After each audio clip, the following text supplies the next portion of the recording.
On with the emotional trauma. Yippee. Yay! Alright, a recap of last week to kick things off. So last time, the party, you guys, put up a great fight fending off dozens and dozens of Yuan-Ti, including the sorceress Tosi, successfully protecting dwarves for many rounds. During that time, a strange red light streaked through the sky. Tosi, recognizing Neo, commanded the Yuan-Ti to try and bring him to her. The party managed to successfully prevent this for several rounds. Stix closed off several avenues for approach with plant growth, funneling the enemy into channels for Arwen and Klari to kill.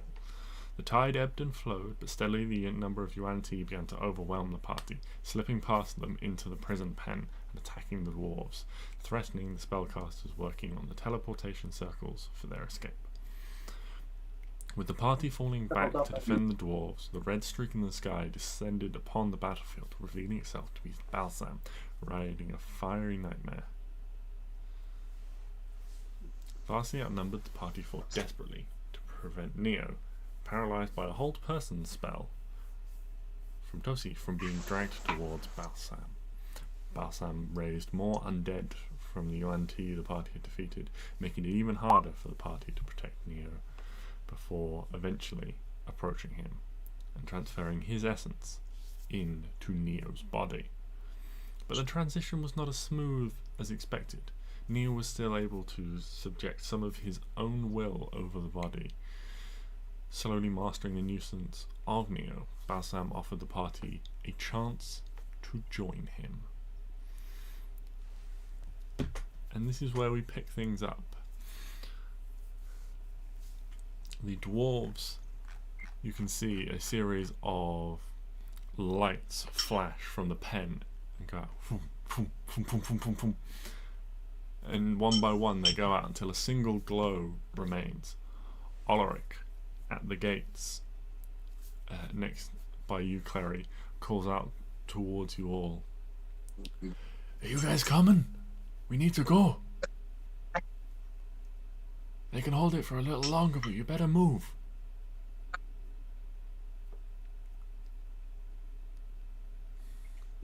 That Balsam looks you all over. Arwen, I believe you had kicked him in response to his offer. Looks down at you all. Well, one of you has made a decision. What about the rest of you? Will you see sense and join me? Or will you flee with your insignificant friends?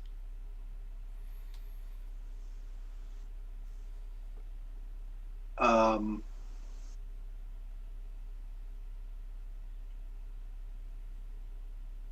think I'm just going to look at him and say, I'm giving you one chance.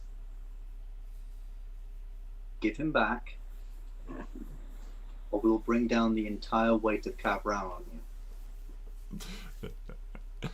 you. And such naivete.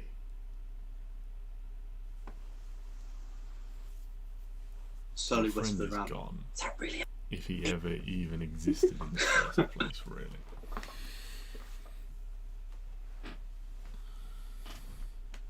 No. 2 nerves then? Which I have a terrible memory. But did he say last time something about he was trying to make peace or something? Oh. no. He offered you a chance to like make peace and join him, essentially, in this moment.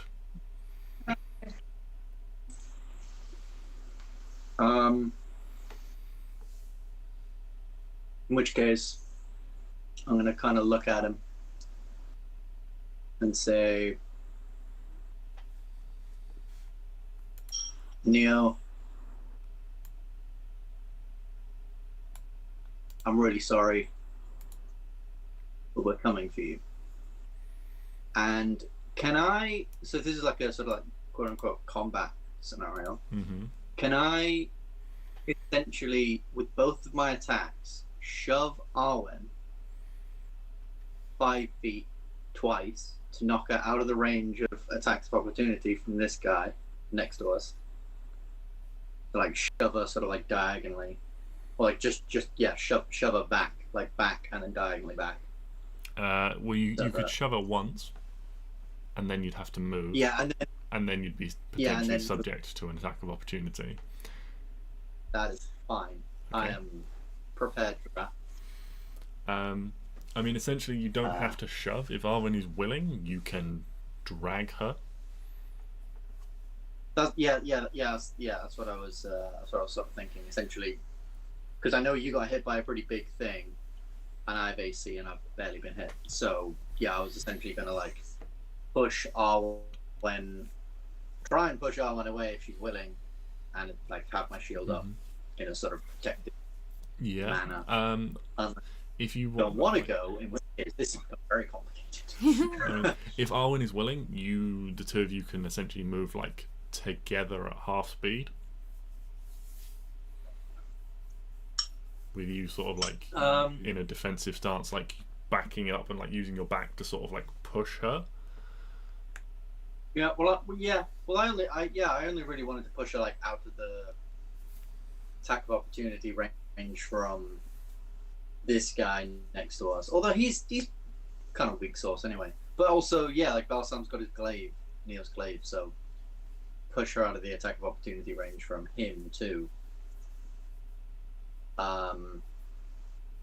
Therefore, yeah, getting me the attack of opportunity. And from that point, I mean, Arwen's a big girl. She can run and is much faster than I am.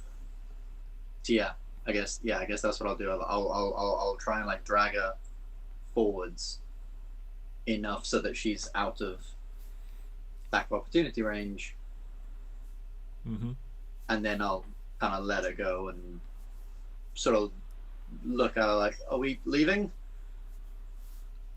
We're going, right? Yeah. Hugo at the moment is kind of like looking longingly at Neo because he understands, but he doesn't really understand.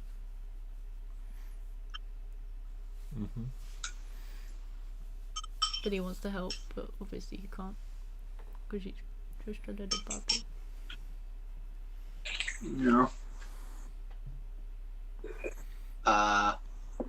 Yeah, and I guess if I can do that, I'll take whatever attacks of opportunity are there. Like, yeah, I'm trying to block Arwen from attacks of opportunity from both of these dudes. So I'll take those gladly. Where are you? Where are you moving to, Stix? Essentially. No, I'm gonna move to like there, with Arwen still like above. Okay, so Arwen. So that she's out of range. Yeah. And then from there, I'll be going, and then from there that's what, like 10, 20, and I get an extra 10 feet. So I'd probably end up in the end moving to like here. Okay. Actually, yeah. Yeah. Okay. And as you move, you said something to Neo as well? Yeah, just like, sorry, Neo. We'll be back for you. I promise. Okay. Make a charisma check. Charisma.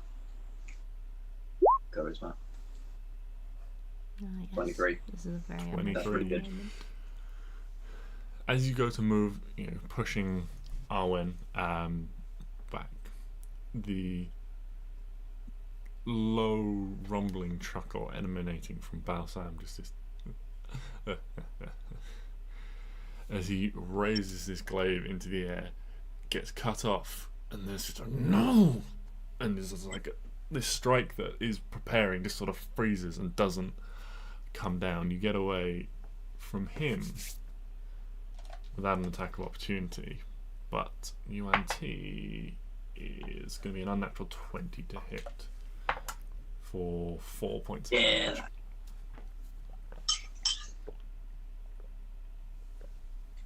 Mm-hmm.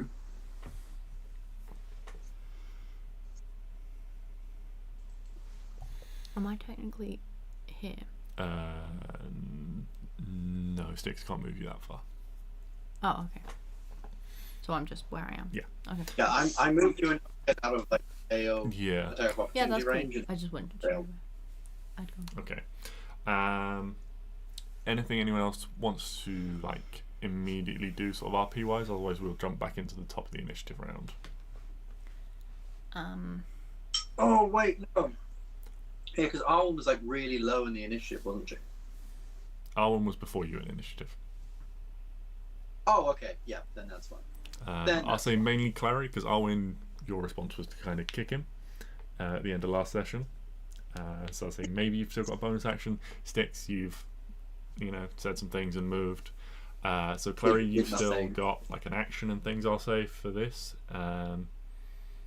Maybe a bonus action if there's anything you really want to do. Otherwise, we'll jump into regular initiative, which will start with Klari at the top.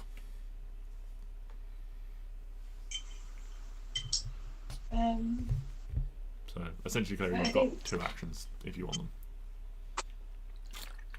Oh yeah. I think Clary would just want to get you guys back safe. Like it's a priority. So her focus would be on these guys in front.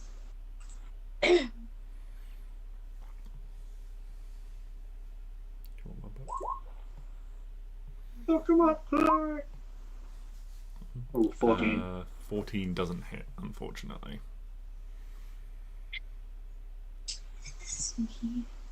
Can I attack again then if I'm basically getting to... Yeah, so, everyone's a little bit distracted by this conversation and you're coming in just trying to make some space for everyone to get safely. Ulrich is behind you. You can see that there's a small group of dwarves waiting to go. There is this one spellcaster. There is this like large set of glowing glyphs on the ground, and they are like crouched down ready to complete this spell. And Ulrich's like giving like hold signals and stuff. We're coming. 26, yeah, that one definitely hits.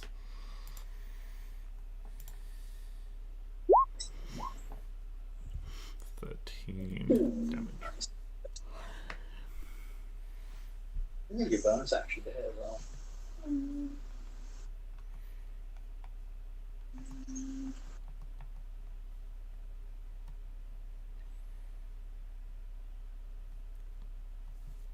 Yeah, you got a bonus action if you want to use it. Otherwise, we will. Yeah. Offhand attack. 14, unfortunate. Alright, moving swiftly on. Okay, so these guys are going to turn around. This guy's going to move here. This guy's going to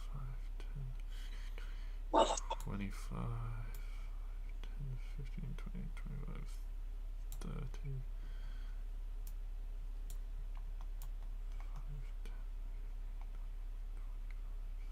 30 for these guys, and then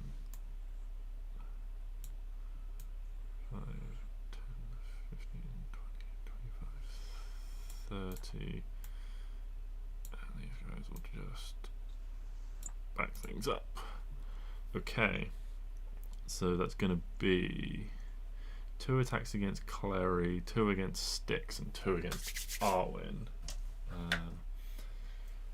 So we'll do Klari first. A 17 and a 24 to hit. Yeesh. 17, no, 24, yeah. Okay. You take 4 damage. Stix, you'll be next. And none of those are advantage because they couldn't get close enough. So a 14 and a 13, which will both miss. And Arwen, a 10 and a 26. 26 does. So you take 6 damage from one attack as these guys all start rushing in, wielding the little short swords and things that they've got. You guys are trying to fend off from many angles now. Arwen, what are you up to?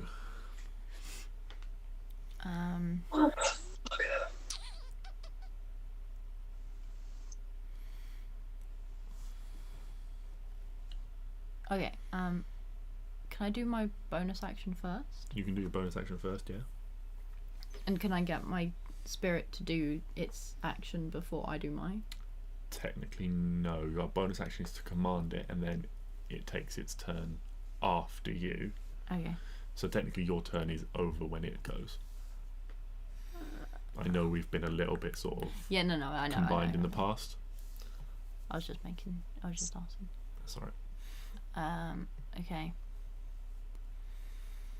Sorry if this messes up anything you're thinking, Stix, but No, you. I'm gonna command my spirit to fiery teleport me and Stix. Okay. So You can bring a person. is it 15 feet? I think it Yes, is. I believe it is 15 feet on the teleport. So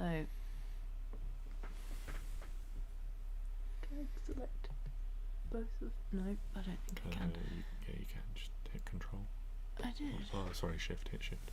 And it Oh, should group them. oh Yeah. my god. I'm not good at this game. Okay, here we go. You're not doing anything before its turn, so you're essentially giving up your action. Yeah, I want to leave. You can still, yeah, but you can still use your action, then your bonus That's action, then it can do its thing. It's just, yeah, Okay, first I'm gonna try and yeah. whack Okay, that thing there just because I Okay. can. yeah.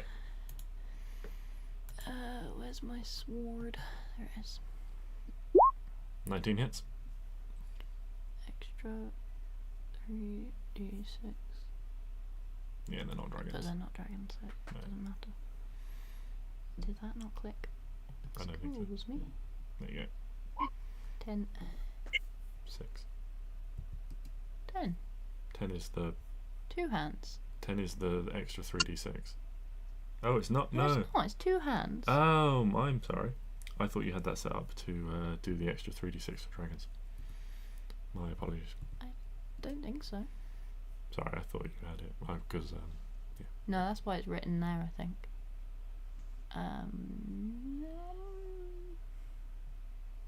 I can do it again. Yeah. Yeah. You have 2 attacks. 17 hits. Nice.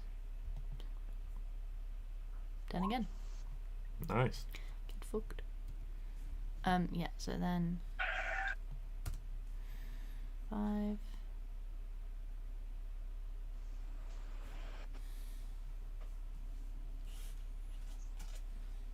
Ten. 15? And Stix comes with you as well. Yeah. Woohoo! Hey, Klari, how's it going? Okay. Stix, it's your turn. There is a large group of you in front of you. Hold on. Sorry. Can the things around the spirit? Yeah. Make Yeah. So I think 2 of them make a dex save. DC. I don't know. 14. 16. Okay, 2 fails. Excellent. We love to see it. 1d6.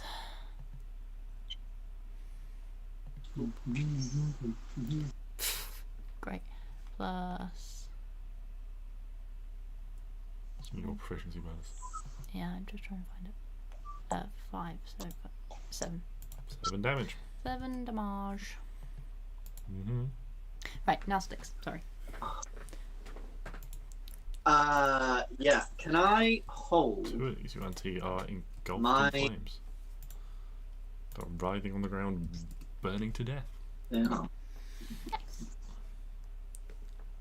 You love to see it. Can I hold my action to dash? Yes, you can.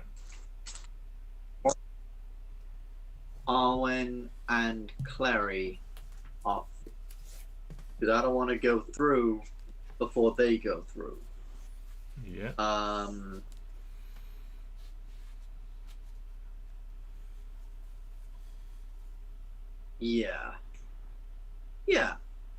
Yeah. I'm gonna do that. Yeah. Okay. So as soon as they cross that line, as soon as the last of them crosses that line, I'm bouncing. Boing. Mhm. Okay. Boing in. End of your turn. Then you're holding action. Dozy. So give a quick healing word to Arwen. Yeah. Great day. Because she was hurt. So you get 1d4. It's my free healing word of the day. You get 7 hit points. Were we supposed to roll more Yeah. hit points? When you leveled up. Yeah. Yeah. Oh, I need to do that. Yeah. Oopsies. Yeah, I kind of forgot we leveled up as well. But I know everything I need to do to level up. Oh, you now have 3rd level spells. D10 is. Ranger. Oh shit. Just So, roll a hit dice. wait, but is it D10 or D8? If you're doing druid, it'll be Yeah. d8. Can I not roll one of your dice? Yeah, you can roll a real dice if you want. That's Do my you favourite want part. my dock dice, my sea dice, or my nice purple dice, my undead dice? It passed me a dice. Pass you a dice. Have one for my life domain cleric. Give me You'll see that. life. 7 7's good. plus 2. 9's good.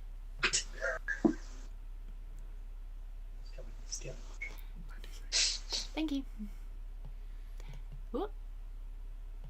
Okay, well, you guys watch across the battlefield. Dorsey reaches into her red robes and draws out a wand, pointing it Ew.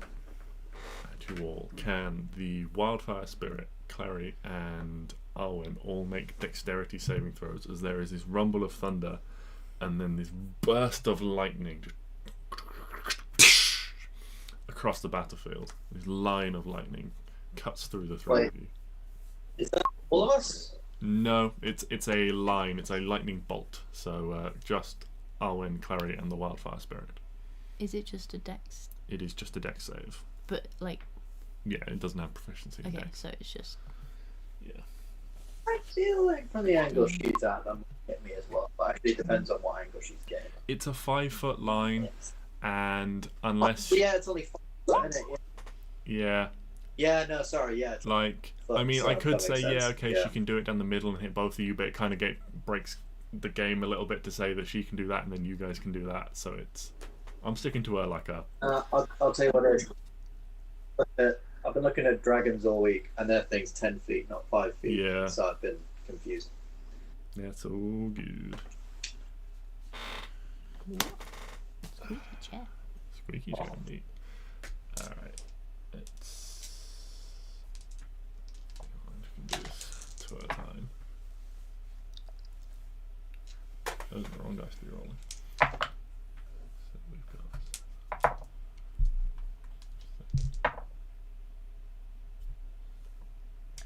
I mean, did we pass? Sorry, you're concentrating. Okay, that's a good roll. So 22. So Arwen, you passed. 20. Klari, you passed. So everyone who passed. So it's 30 damage.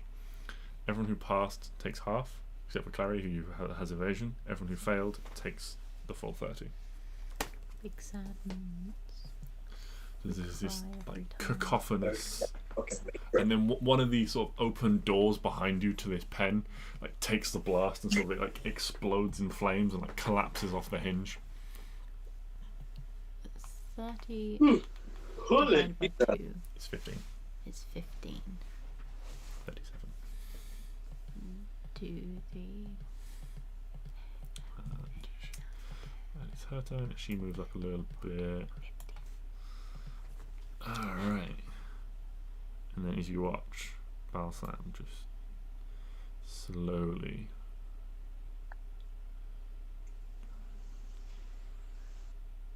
Oh, go away.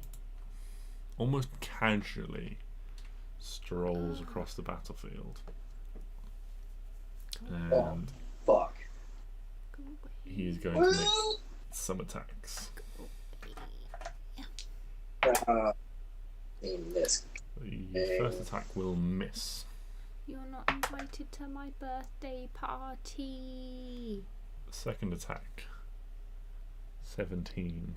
Misses. Go The away. third attack also misses with I rolled 2 2s. Get fucked. So when you're moving, like having like ducked and rolled, dodging a lightning strike, it's almost too casual and you're too quick. As you can see, the cool demeanor He's is not still cool. maintained. He's just this laughter, just this as these swipes come down at you, he's just enjoying the moment. I don't know why you're laughing. You can't hit for shit. In time. Get good, mate. As he gets close, you can Get good, feel scrub. the air around you changes slightly. It becomes hot. The air almost tastes like ashy in your mouth.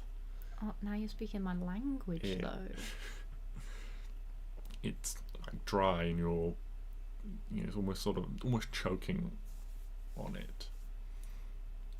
As this just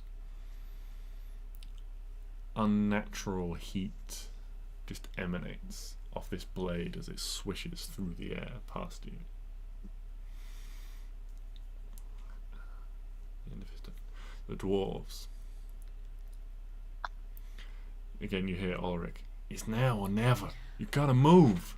What does he think we're trying to do? We can't hold this any longer. It's now or never. And we go back to the top of the round. Klari. Fucking go! Run. Run. Run as fast as you can. You cannot catch me with fucked.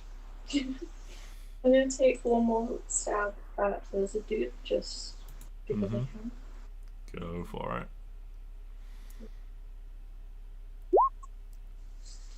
Oh no. You're trying to quickly finish him off before backing up, but in your haste you just misjudge your strike.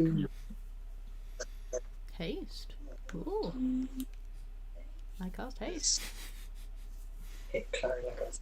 I shall disengage as a bonus action. Okay. 50, which guy are we running to? The one right here. Yeah, you just need to get This to there. 55 and 15. Okay. The Yuan-Ti all go. No.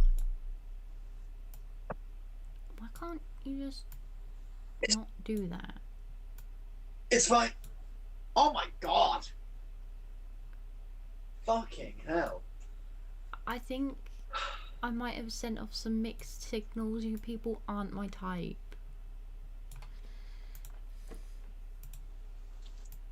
Please leave me alone. Okay, and we're gonna do 3 and 3. Will do. So do How Stix generous. first. That is a where have you gone, dice?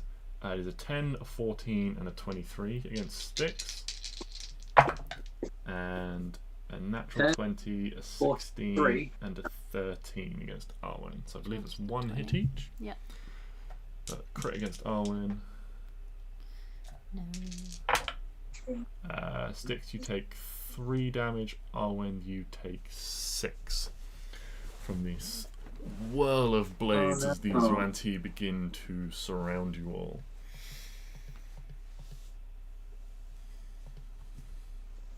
What do you do, Arwen? Me? Yes, you. Me. I stab Balsam. You stab Balsam. Yeah. No, we need to leave. I can't leave without. I have the mobile feet, so I have to stab him so then I don't get hit. Does that only work against the creature Apologies, you I didn't. Yes. hit? Yes. Not everything else. Not everything else, but it's fine. Disengage is an action, I will remind Oh, you. is it? Yes. I didn't think I was allowed to do that. No, Klari can do it as a bonus action. Oh. For you, it's an action. It's a full action. I didn't know that was a thing I was allowed to do. Yes, it's a thing you're allowed to do. I will remind you in this instance, so you're aware of all your options. I'll do that then. You're going to disengage. Okay, bye. Use your action to disengage, and then you can move. 5. Is the action like 5 feet? Nope, disengage is an action, and then you have your movement as Okay, normal. okay. 5, 10, 15, 20, 25, 30. I'm just gonna get around this side so there's space for Stix. Okay. And then my reaction goes off. Yes, Stix. At this point, Ooh. your Oh, wait, And, no, that's an your action. held action would technically go off Stix, which would be to dash, Yeah. which would proc all the attacks of opportunity. Yeah. Or you can forgo your held action, and then it would now be your turn instead if you'd like. I mean, playing it by thing and somewhat Stix's terrified desperation, I'm happy to. Hold on. I'm pretty healthy. I'm happy to. Didn't he have to say run. once someone goes across the line? So technically, it should have been when Klari went across, and that was when no one else was. No, I around. said when both of you got across. Oh. He was going to be Damn it. last. Okay. Stix. So I'm fucking bring it. Okay. That is an 18, a 19, and a 22. 22 hits. You take 5 damage. No, Does- that's fine. Okay. I might regret asking this, but Mm. does Balsam have a glaive? Technically, yes. He does have reach. Okay. How much damage was that? Sorry, what It was that? 5. And nothing. So yeah, Oh yeah, and a 28 to hit from Balsam. yeah, that. Why do you ask these silly questions? Okay. You take. If I'm gonna go, I'm not. Ease it. You take.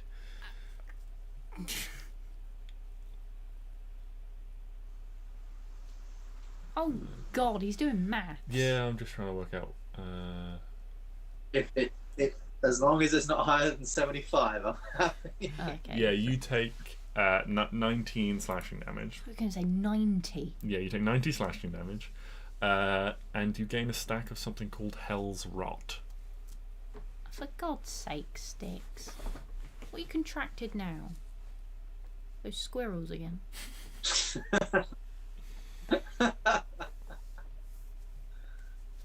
Hell's Rot. Mm-hmm. What the fuck is that? You don't know. Yeah, but I would quite like to. All you Does it feel, affect Stix, is me from this wound in is any- you feel like a fiery. This wound sort of burns with an unholy fire. This wound, Oh. like, Teacher, yes, is this disease? no, Fuck. this Oh, is I not knew a it was disease. disease. Wow. I'm assuming it's like a curse or something. Yeah, it burns with an unholy fire. Well, But- I disagree with it strongly. Stix, you use your held action to dash. All of you make it to this small cluster of dwarves and this desperate looking wizard on the ground just rapidly just etches in the final rune. There is a glow of light, and then all the dwarves around you and yourselves are pulled with a stomach lurching feeling down into this circle. You see yourselves hurtling through branches and corridors of light, twisting and turning through this maze of passages, down these branches of a tree almost, quick as you can blink, and then just the motion comes to an end, and you find yourselves in a well-lit stone room. There are we by the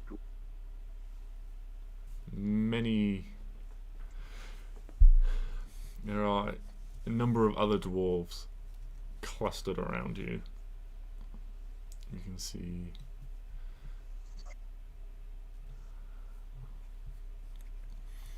various groups rushing to and fro. A large number have been taken away from the main group, but you can see that there is various groups off to the side. Clerics and healers have been called, rapidly attending to everyone. And as you look around, you find yourselves in this medium-sized chamber. There are columns around the edge holding up a large vaulted ceiling. No windows or anything like that to this chamber. The only light coming from reddish lanterns that aglow, fixed in sconces to the walls.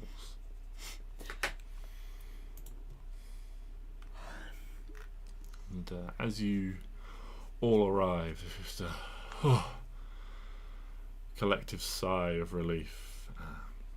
Immediately, dwarves begin.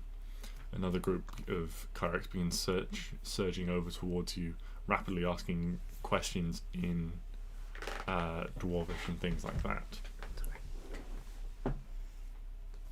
To all the group, most of them, you can see some of them are supporting others, and they are tending to various injuries and things like that. Ulrich stands before you all and is like, well, that was a close one. I don't know what the fuck was going on with your friend. I'm sorry for whatever happened to him. But we can't thank you enough for getting us all the means to get out of there. Where exactly did we get to? Well, Killia here took us all to the one of the only circles we know in back home in I guess welcome to Garnhamheim, capital city of the dwarves. Fuck! Fun times. What a great day. Fucking yes! Oh boy. Finally. Okay. Great. Let's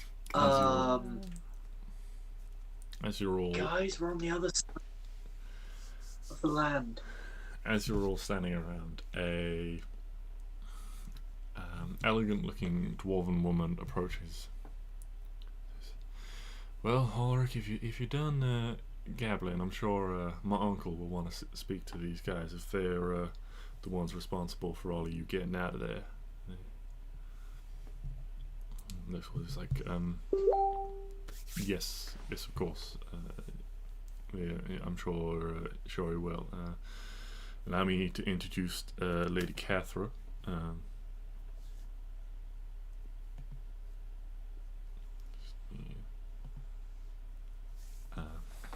Dwarf voice says, "A pleasure, I'm sure.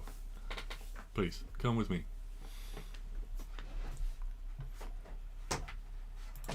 And she escorts you out through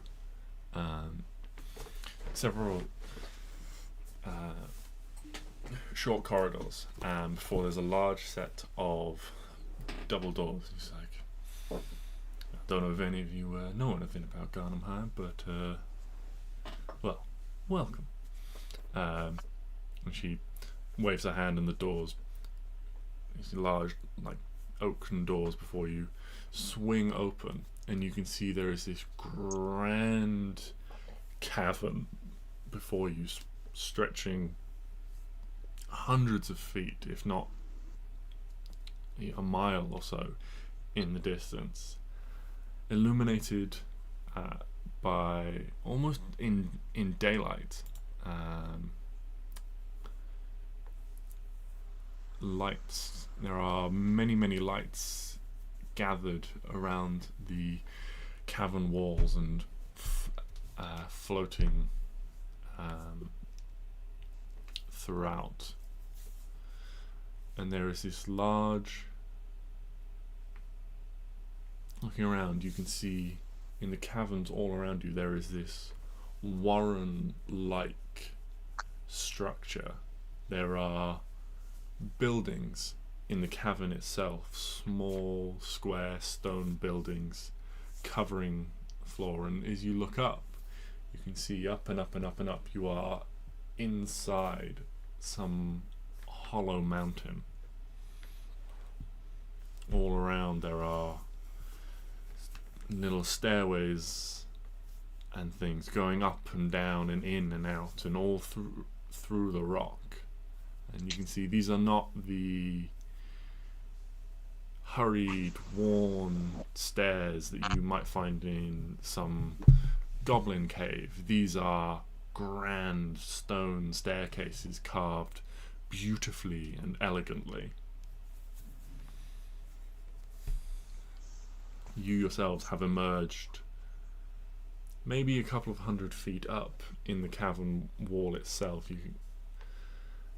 As you look down, there is a large drop below you, and Lady Catherine turns to one side and says, "Please follow me," and leads you up this grand staircase, walking silently for a couple of minutes before again approaching another set of huge, this time stone doors set into the rock wall. These ones have a set of guards outside wearing ornate, heavy armor, each of them carrying traditional dwarven weapons, axes and hammers. At a wave of her hand, two of them step forwards, and again they push on these large stone doors that look like they would be almost impossibly heavy, but they barely strain, it looks like, to push these open, either through some feat of magic or engineering. The doors glide almost silently, just the barest scrape of stone on stone as they swing open. Before you is another high chamber, high vaulted ceilings held up almost cathedral-like by columns and arches. A long central corridor almost in these arches leads the way towards a large stone throne, upon which sits a dwarf, proud and strong, powerfully built. You can see there are a number of grey hairs amongst his auburn locks, but a crown of strong dwarvish iron sits upon his brow. You can see one of his legs is metallic looking. You can see there is a joint above the knee, and at his ankle and knee there are pistons and levers that bend and twist as he slowly rises to his feet to greet you.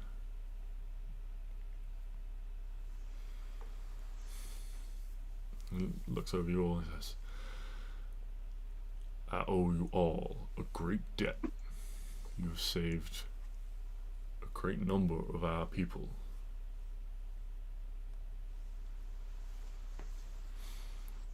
My name is King Fargrim Garn. Oh my god. Bargrim gone.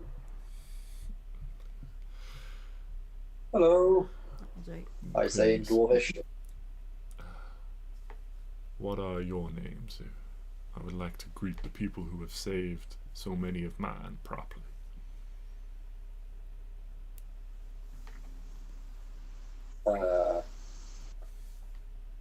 My name is Stix.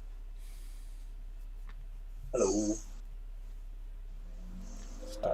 As you introduce yourself, Stix, he reaches up and takes your arm in a warrior's embrace, forearm to forearm. Yeah, I'll shake his hand. Bit perturbed and distracted, but yeah, shake his hand. Yeah. He moves on to the next one of you who'd like to introduce yourselves. Arwen, mate. He likewise reaches up to grip your hand, embracing you in a warrior's grip, and Arwen, and your companion just gestures to little Hugo on your shoulders. Mr. Little Hugo. Look at him, he's so cute. Give him a little tickle. Under the chinny chin chin. Yeah. He reaches up to just sort of offer almost like a finger or a hand to Hugo to sniff. Hugo snake sort of snakes out a little bit and just gives it a little sniff. He does a boop. A little boop on the hand. Okay. Kind of boops himself, so if he was like that, he's like... Yeah. You see there's a little wry smile spreads across the king's face, and he steps across and reaches an arm out towards Klari. Hi, yeah, I'm Klari. As you introduce yourself, he takes your arm in a likewise fashion. It's well, I see you all met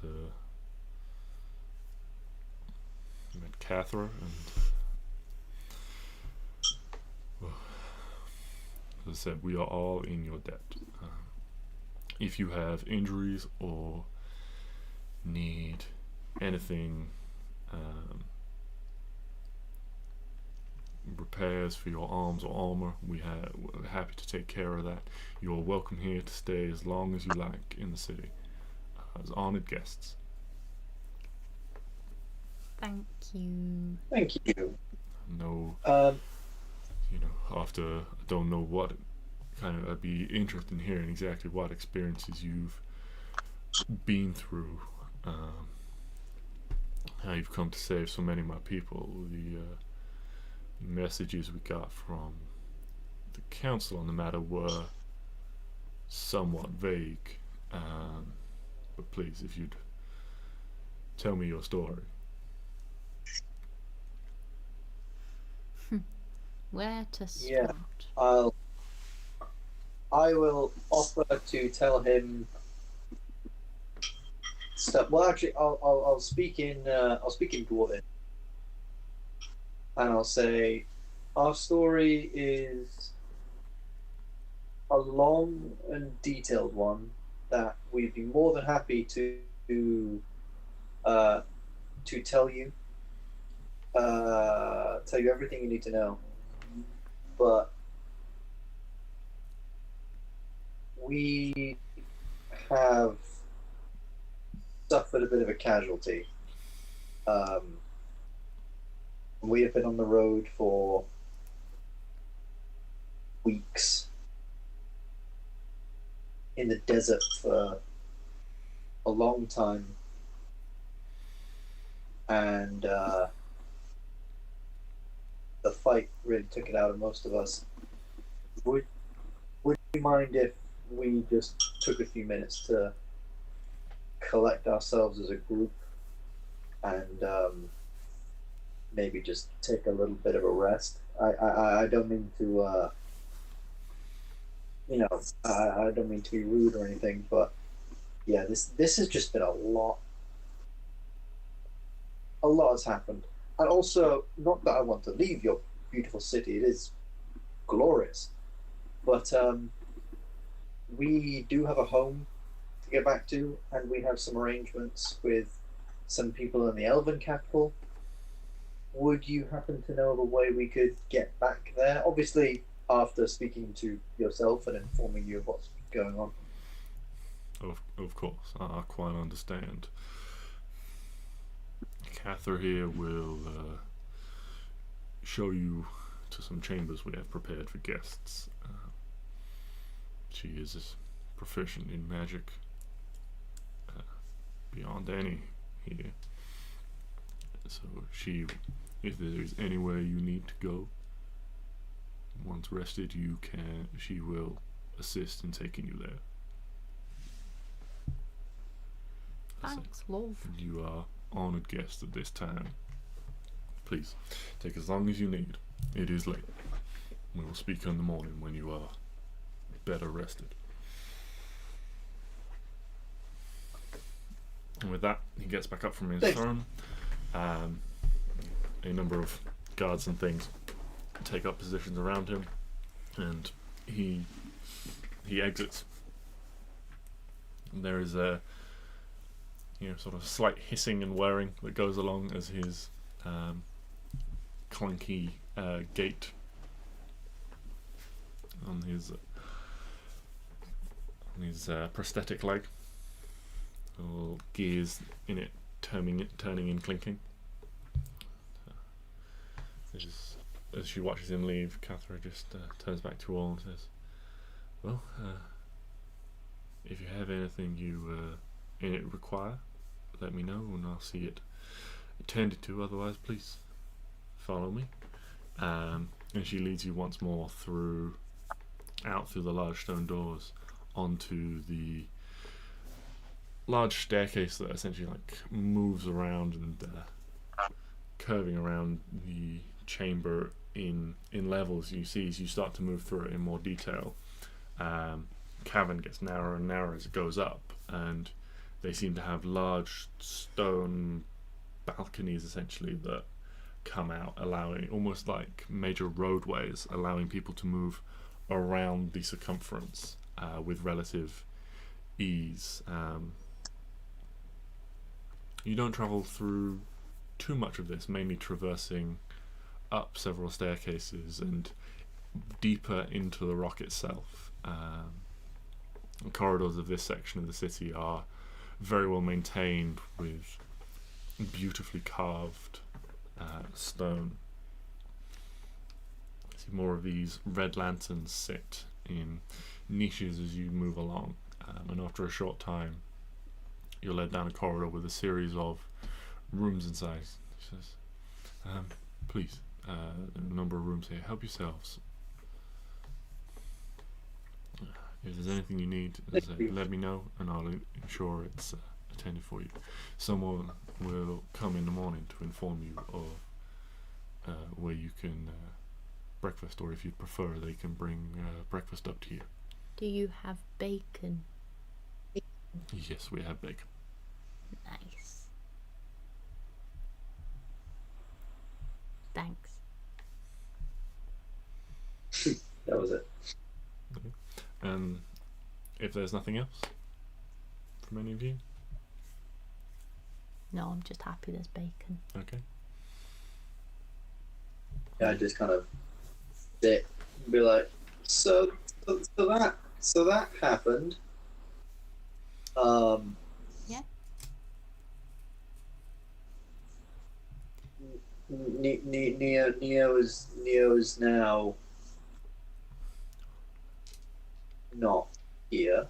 He's gone to the farm. Yeah. That farm with demons and devils and undead and all that fun stuff. Yeah.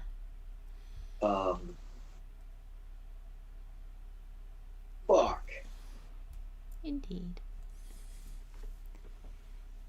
Took the words right Do out of do my we have a plan? mouth. go to the council, tell them what's happened, get them to get every single person in the world to go and crush Balsam. We probably need to ask. Can you ask your lady?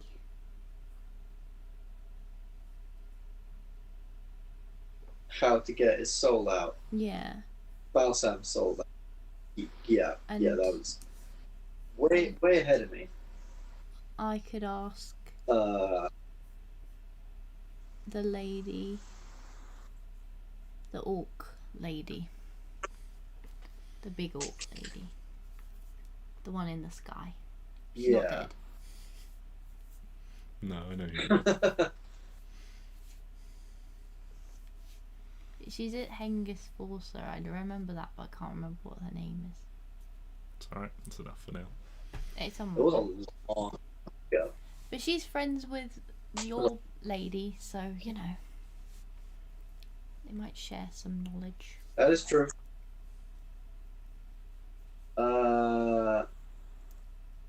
Yeah, that is very true. Oh, okay. Oy vey. Okay. I guess.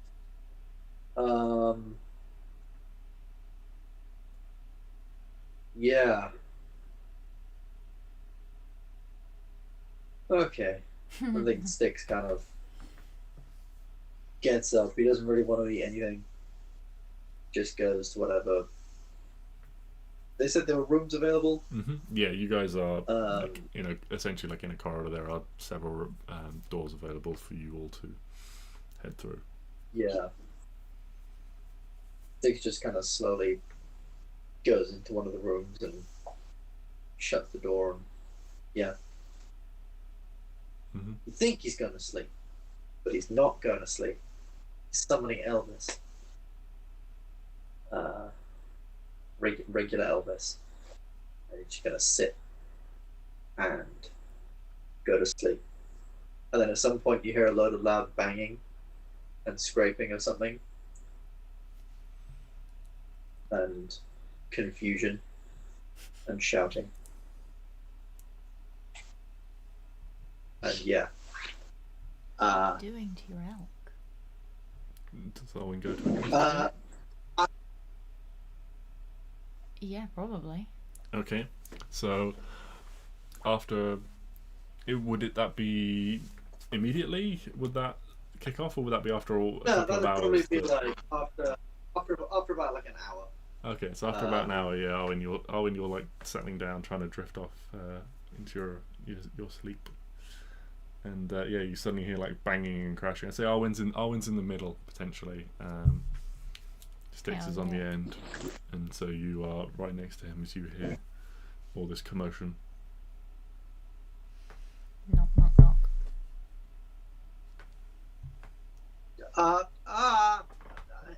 I need help. How do I make him go down? Excuse me? What are you doing? Nothing. Fine. Totally. Elvis, down, to the ground, boy. How do I control this thing? Am I outside the room? Have you opened the door yet? You are currently outside the room. Can you open the door? Not right now. Stay fucking still.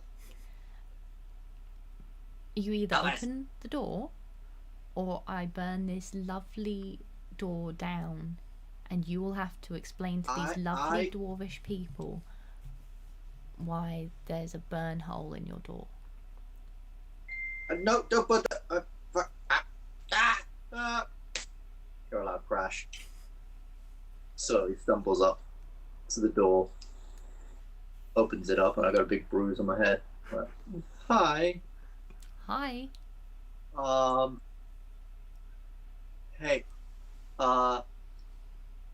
Do you know how to make him come down? And you look into the room, and there is Elvis. But he now has two massive wings. There's a regular Elvis elk. you know, but now he has 2 massive wings and he's flying around the room all giddy and happy, and he won't stop or come down. Yeah, there's like a big ornate like chandelier like full of candles and stuff that's just like crashed to the floor. Like there was a nice desk and things with a chair that's just been like upended.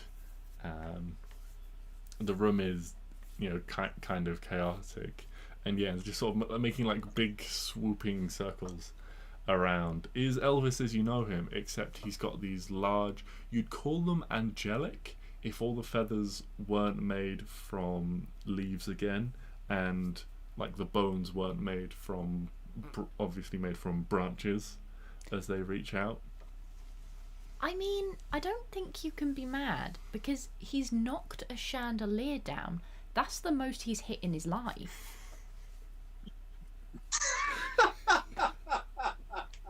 I mean, I'm impressed.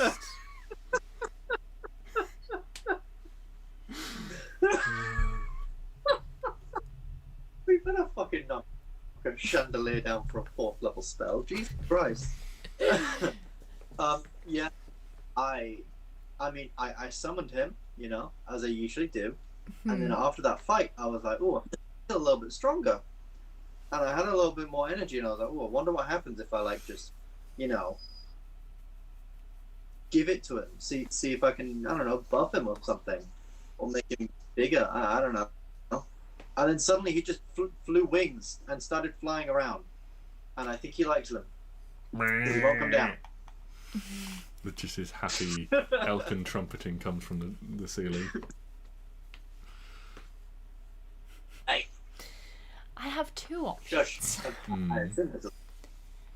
I can either join him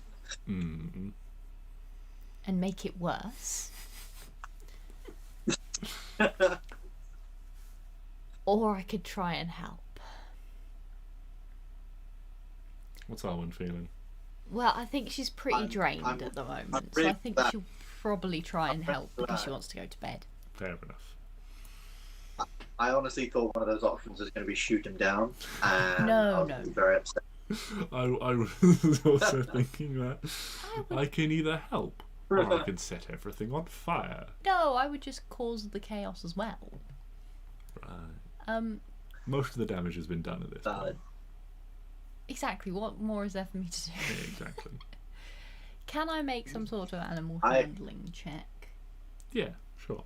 I think I have advantage with something. Yeah, advantage on creatures you're familiar with. I'm familiar with him. Yeah, oh, definitely, yes. Animal handling. A 20. Do I speak to him lovingly and get him down? If that's how you want to do it, yeah. Whereas Stix has been sort of panicking and shouting and sort of careening around, like running around under him, almost like with his arm, like Stix is sort of like with his arms up, as if Elvis were to suddenly fall. Stix would try and catch him. You know when a dog is like running around really hyper, and then you try and catch it, but it just riles it up. It just makes it more. Yeah, that's basically what's happening with Stix. Elvis seems to be enjoying this. What you interpret Elvis is enjoying this, what he thinks is game. Oh, you should play the game. Stix is playing with him. It's so cute. But yeah, you come in and you speak very softly and lovingly and gently to Elvis, and get him to. He just sort of like folds his wings and swoops to the floor. So good, Elvis. Give him a stroke on You his listen pinky to frank. why you listen to her? Why not? Alright, Exactly. Elvis, we are gonna work on when you can and can't fly.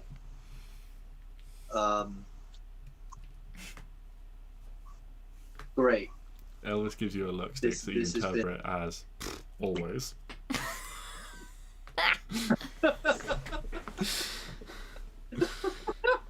Unless Auntie Arwen tells me no. Pretty much. Well, the more spell power I give you, the more sassy he gets. Jesus. So he's become a teenager. Excellent. Good. Yeah, pretty much. Yeah. I just kind of like looked down. Okay. Thank you, Arwen. You're welcome. I I'm gonna go will. to bed now. I will speak to you. Yeah, same. No, night. Night. Bye. Don't summon anything else. I will try not to.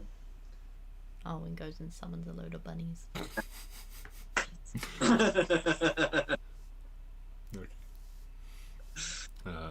Stix, you can have inspiration for that. I thoroughly enjoyed that.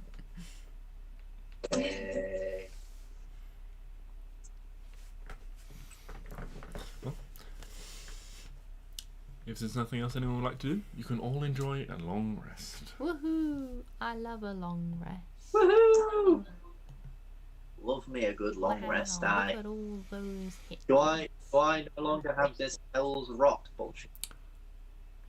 You look at your wound, and having it looks just like a regular wound. It doesn't burn unnaturally anymore. Whatever magical affliction this was has faded. Woohoo! Okay, that's good. Cool. Wake up in the morning, struggle to fit Elvis through the door now that he had wings and he won't put them away.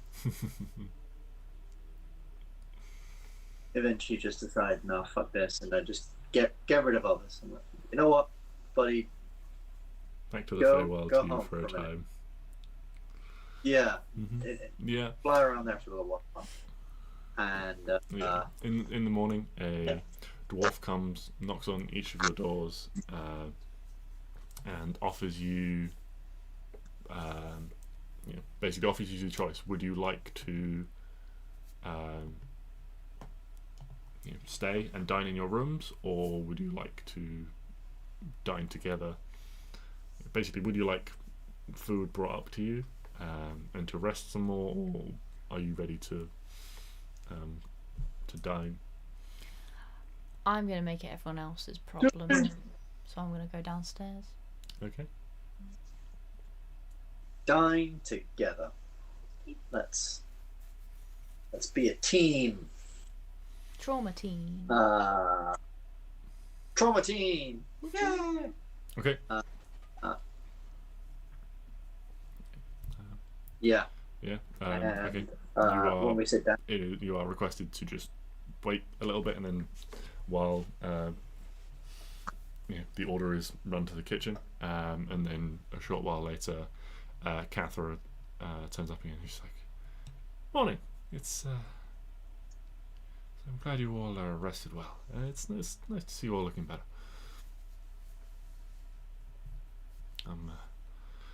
Thank you. Yeah, bit of rest, comfy bed, just what we needed. The cart. Stix just breaks down about the cart for a minute. It's like, is everything all right? No, Stix is in the thing. Stix. Not you, Stix. Sick? Yeah, I know. Oh fuck yeah, 6. Oh, 6 is just in the middle of the desert, just like they'll be back. They'll be back. And he's still attached to the cart, but now Elvis and boy Cedric have gone. No, wait, he wasn't attached to the cart. Oh, he's fine. He'll fuck off eventually. Is this a companion of yours? A horse. Yeah. Yes, a horse. We left him and our cart in the desert. I see. Well, It's fine. You sure? It's not fine. I'm sure. There will be other carts. No, it's not. What can you do? You sounded like you could do something. I mean, there's a slim. If you can give me an accurate description. Yes. Of the location, the surroundings, the terrain, that sort of I thing. can tell you everything about There's my a- darling 6. Well, it's not necessarily the 6's appearance, it's the area. I need to be in the right vicinity. Yeah, I could do that. Together we could do it, can't we? All together. Everyone. Help me get the horsey Yeah. back. Yeah. Let's do 6. Let's save 6 and the card. What card? Only problem is now we actually need 6 Yeah. because we don't have Lloyd Cedric. We always needed 6. Don't say I such mean, yes, we all- harsh things. but- Now we need him. You know? Okay, so well then, why don't you tell me as much as you can? Sand. But it's not really sand.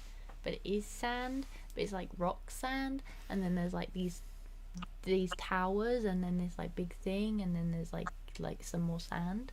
And but again, it's not sand because it's rock.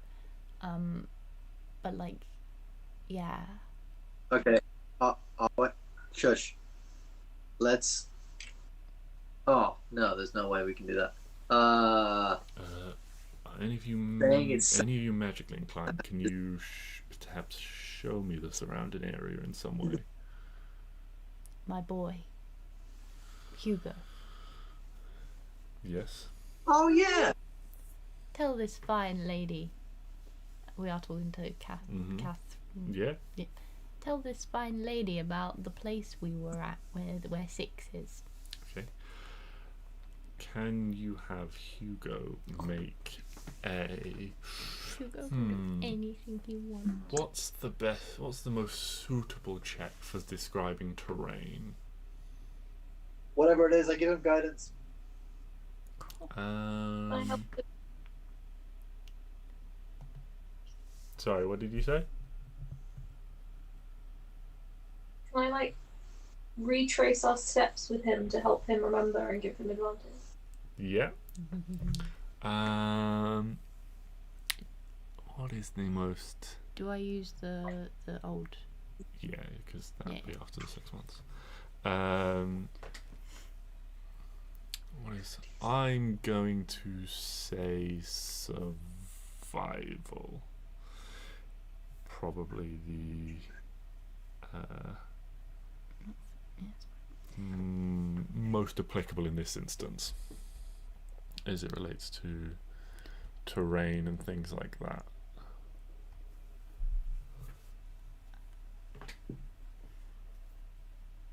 Yeah, probably survival. You've got +1. Okay, so Sure. check with advantage. +1. Well, it's not that one. 12. 12 plus I got guidance from Stix. You did, so that's a D4.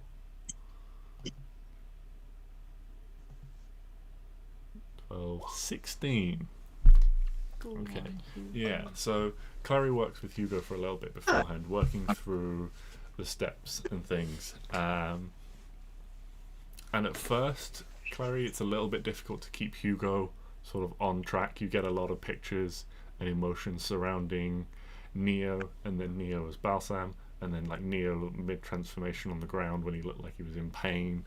And then you managed to steer Hugo on track, and he's able to convey what you feel like is a reasonably accurate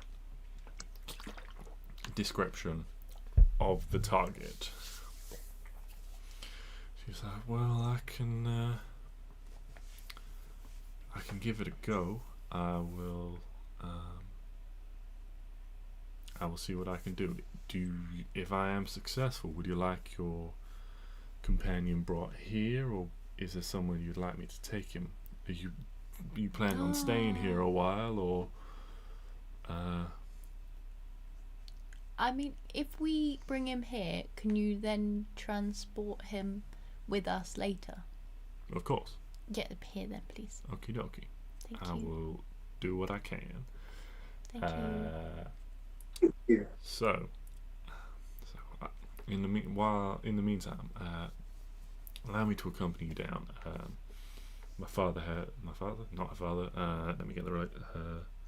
brother-in-law has requested that you have breakfast with him.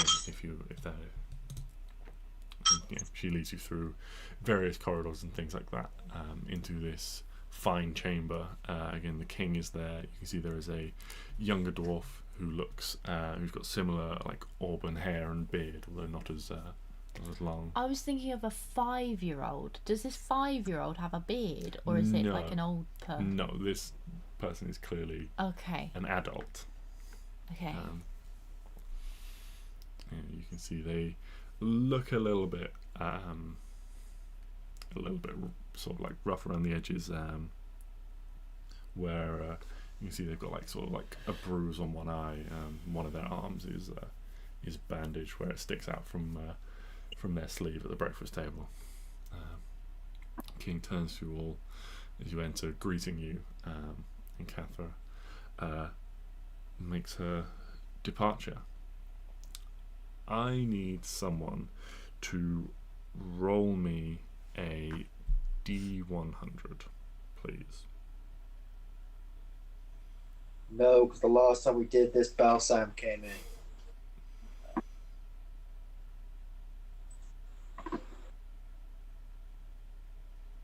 60. 60. Okay. Can someone roll me 2d10, please? I can do it.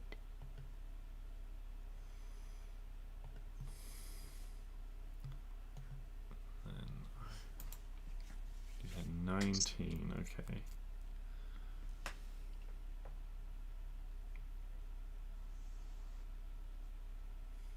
Okay.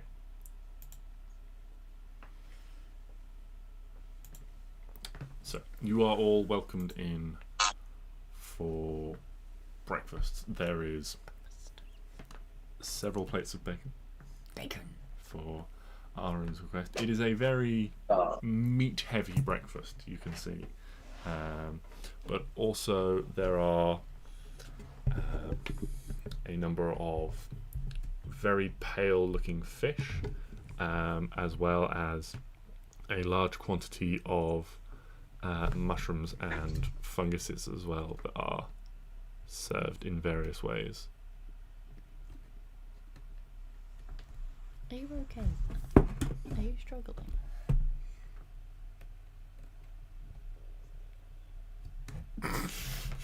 Sorry, I'm failing to plug the laptop into charge. It was taking a while. Yes. King Fargrim welcomes you all, and I hope you all feeling rested after your night.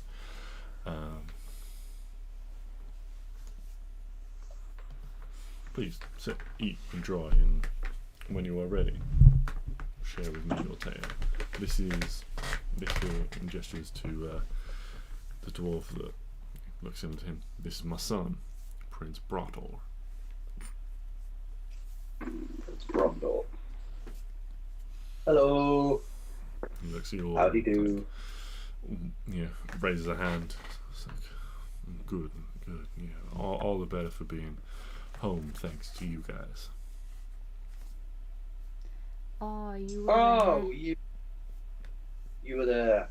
Yeah, it turns sort of slightly the one cheek that's not sort of like purple with bruise blushes slightly. How do you spell it? Brottor. Oh. In her notes, Abby's put Prince Brothel. That's what he said. Why must you twist all my NPC names? From this moment on, everyone is named Steve. I think we might have lagged, because I thought you said Prince Brondor. Ah. Oh, right. Brotor. Not Brotor. Yeah, his face turns a little bit red, and he looks sort of like down a little bit away from it, and shoots like a wry glance at his father. He's like, Yeah, I volunteered for one of the scout parties. It's like, yes, against my direct orders. Oof. I love a bit of drama at the breakfast table. Drama and bacon, my favourite. Yeah, they get into this sort of like short argument that you can tell that they've had many times before. It's like, but father, I had to do something. You can't just order people into dangers we're not willing to. It was not about ordering people into dangers we are not willing to take. It was about leading when the time is right. If this comes to war, which It will. having spoken to many of your compatriots last night, it seems like we are at war without knowing it, then you shall lead.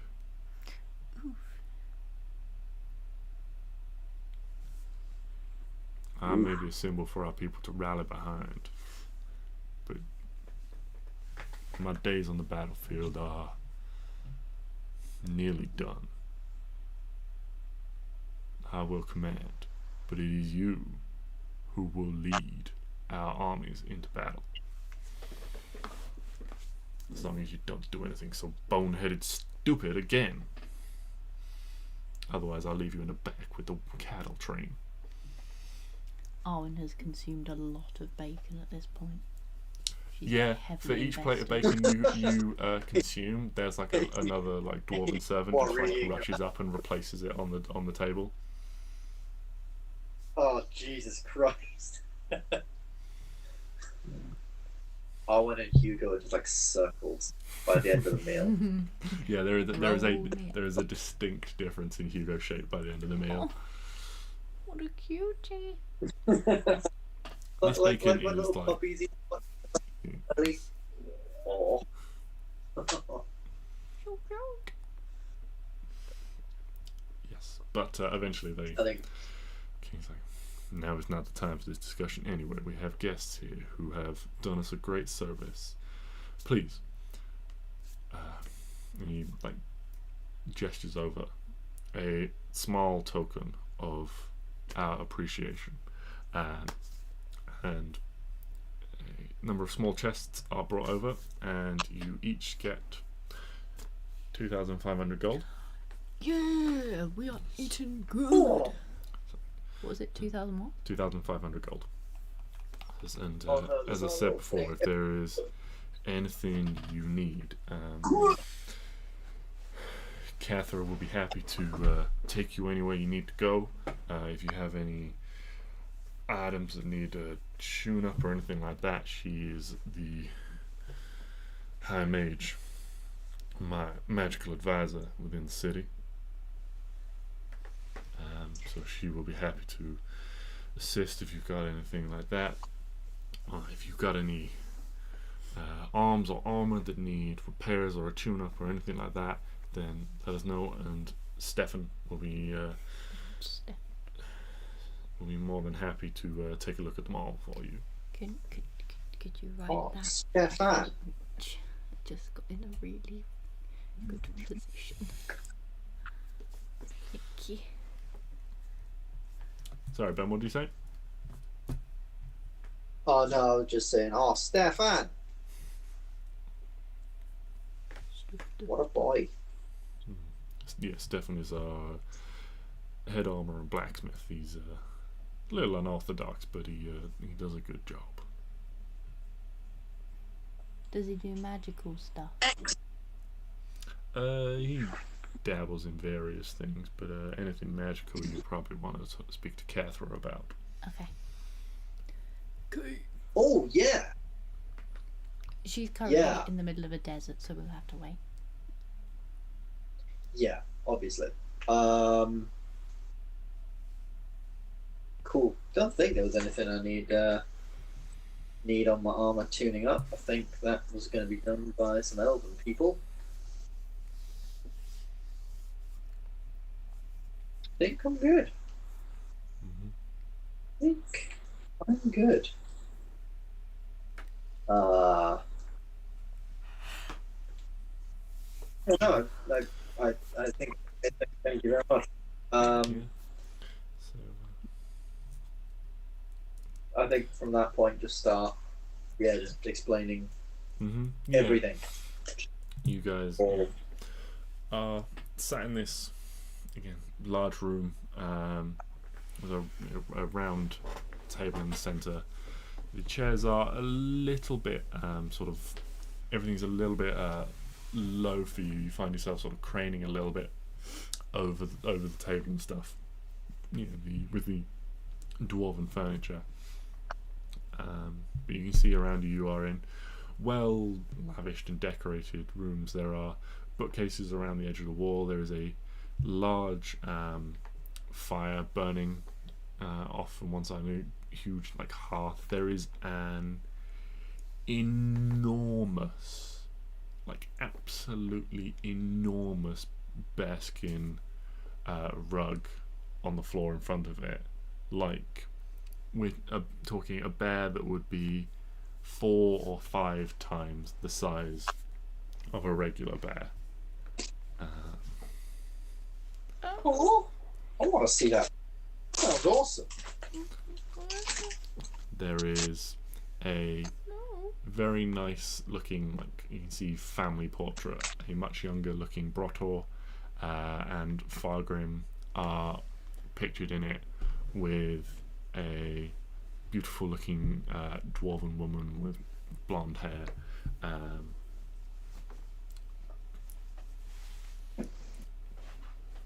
Each of the woman and King Fargrim are like standing with swords in their hands, pointed down to the ground and like, crossed in front of them. Stix, you recognise the sword that the dwarven woman is carrying is very similar to a sword you had long ago, or at least the blade is. It is this beautiful sort of dark obsidian blade shot through with these motes of blue. Oh, what happened to that? Or did the dragon take it? No, Stix sold it. I sold it for my belt. Oh, well, that sounds pretty. It was a +1 sword in favour of +1 to my constitution, ability to speak Dwarvish, and advantage with dwarves. Yeah, but you got that hideous Which means I blade. got like fucking loads of. Oh yeah, and this glorious beard. No. Wrong word. Hideous. Say it with me. Hideous. Voluptuous. Oh, that's even worse.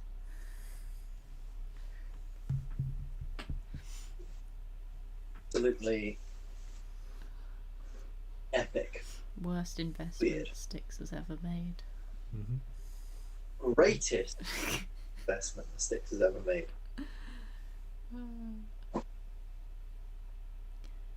What were we talking about? Greatest. Oh yeah, sword. Stix just gets lost in stroking his beard for a minute. Oh yeah, stuff. So, and then, yeah, I guess. Yeah, we don't have to roleplay exactly, but you can Yeah. fill in. How But I was just saying, much detail do you go into about Neo and Balsam and that sort of thing?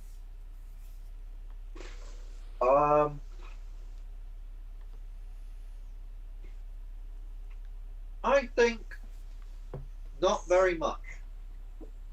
I Okay. think we say that something like literally just like something happened to our friend. It seems the one who walks in shadow, or whatever his name is, but we know him as Balsam, corrupted him, took over him, something like that, we're not sure. And yeah. Okay. And now he is stronger. Yeah, that's But probably we right. know that And he's maybe still in mention there. souls thing. Yeah.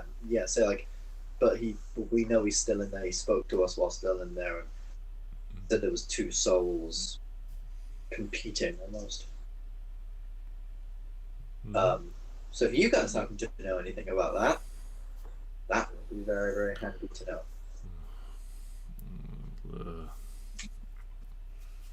Religion is not really much of my forte. If you are looking for spiritual guidance, there are a number of priests within the city you could speak to. No. I don't need the Lord, thank you. Most of our healers are, patching up the individuals that you so kindly helped rescue, but I'm sure Archgal or someone would be more than happy to take some time.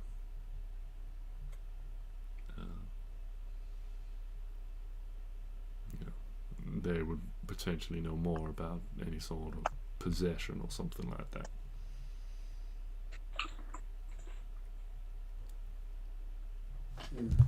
Okay. Might ask them. There's some other people we have run into on our travel, maybe able to help us. Mm-hmm. But thank you. It's all right. Well, it's been a pleasure talking to you, and once again, you have my thanks. As I said before, you are welcome to stay here as long as you like.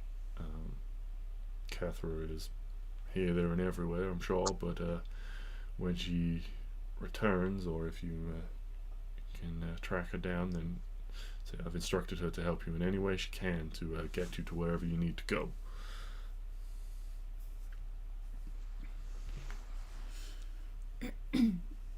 I have a question Thank you very much. that you might not have thought of. Yes. How do the council members get to the council really fast if they're in their home place? They live there. What, in the council place? Yes. So Oh, what you fair enough. what you would have known Yeah, is Genevieve had a house. She was human, but she had a house in the city. Oh, yeah. So the council, for the time being, is housed in Yelion. But what if they're like just visiting their family, but then there's like an emergency meeting? So you can ask about that, but generally what you would probably know as general rule of Kavran is the council operates for, I think I said 5 years, I think it's 5 years, and they remain in a location for 5 years, and then they move to a different city under a different nation, and the council then changes. New people are elected, and so on and so forth. So for about 5 years, these people are councillors. They decide everything, and then it's basically disbanded and set up again. It's a system of governance that, on the surface, is fair, but there is a strong shift in favoritism, essentially, depending on where it resides, due to the pressure of residing in that location. And also having it disbanded and reformed over and over again leads to a disjointed system of governance as a whole. So most nations end up kind of governing themselves, and the council is an overriding authority on things, like the conflict between the humans and elves on the border of the forest for Yelion. There is a dispute there, and it is their job supposedly to fix it, but it's not going very well there. God, I love fantasy politics. Next I'll tell you about the Trade Federation installing an illegal blockade. Oh my god. Spice trade. Absolutely. And that's where we come in.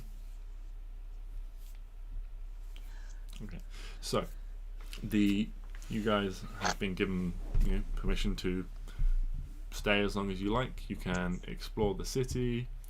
It is entirely up to you what you would like to do.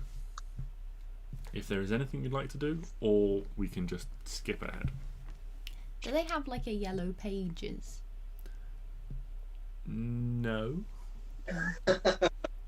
What are you after? Wanted to see if Grader was about, or if he lives, very far away. I'm not gonna go see him. If he lives literally down the road, be like, all right. Last time I saw you, you were a mouse. Now you're not.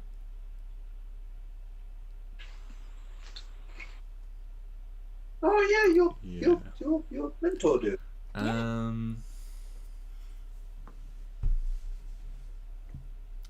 Yeah, there's no such No yellow pages. Okay, that's fine. I'll come back some other time. I mean, we could ask these very official people. I'm sure there's records and all that stuff. Like a census. Yeah. Could they ask? A census. Try and find out. Oh, Clary, you love to read just stuff. Want to read a load of dwarvish names? Sure. Okay. Oh, you get 2 new languages. What languages are you thinking? I was thinking infernal and maybe abyssal. Sorry, what new languages are you thinking of picking up, Clary? Definitely infernal, and then maybe abyssal, though I'm not sure. Okay. Clary studying the demonics and the fiendish. Hell yeah. To save some time, you don't know Grader's surname. Oh, damn it. No, fuck. Because it wasn't something Did you train on the guy? he shared. Is there any with brackets Arlo the mouse? So Okay. Well, that's a fun thing for another time. if you want to explore that as an option, No. you can try and make contact through some form of magical means and try and find some extra information from him, maybe. No, it was just if if he was about, but we kind of need to, get going. Well, can we not skip past the fact that you literally trained under a man, and yet you don't know his surname? I don't have a surname. I didn't know people had surnames. Then maybe he doesn't. No, he probably does. Sorry, is there a Grado? Cheers. No, Dash. I think he probably I mean, I don't does. understand. Technically, my surname is the Wanderer. No, technically So- your surname is real. I won't say it. Noril. No. Yeah, that's a whole thing. Yes. No, that's my original, not my surname. Griffiths. I can't remember what. That's your name. Oh, yeah, your last name. There you go. Griffiths, yeah. Yeah. Nope. But people choose that sort of stuff, and maybe he chose one. Maybe he didn't. I don't know. Clary, do you have a surname? Okay, it's Clary. Just Clary. Right. Man. Isn't it convenient that a bunch of people who have surnames happen to come together?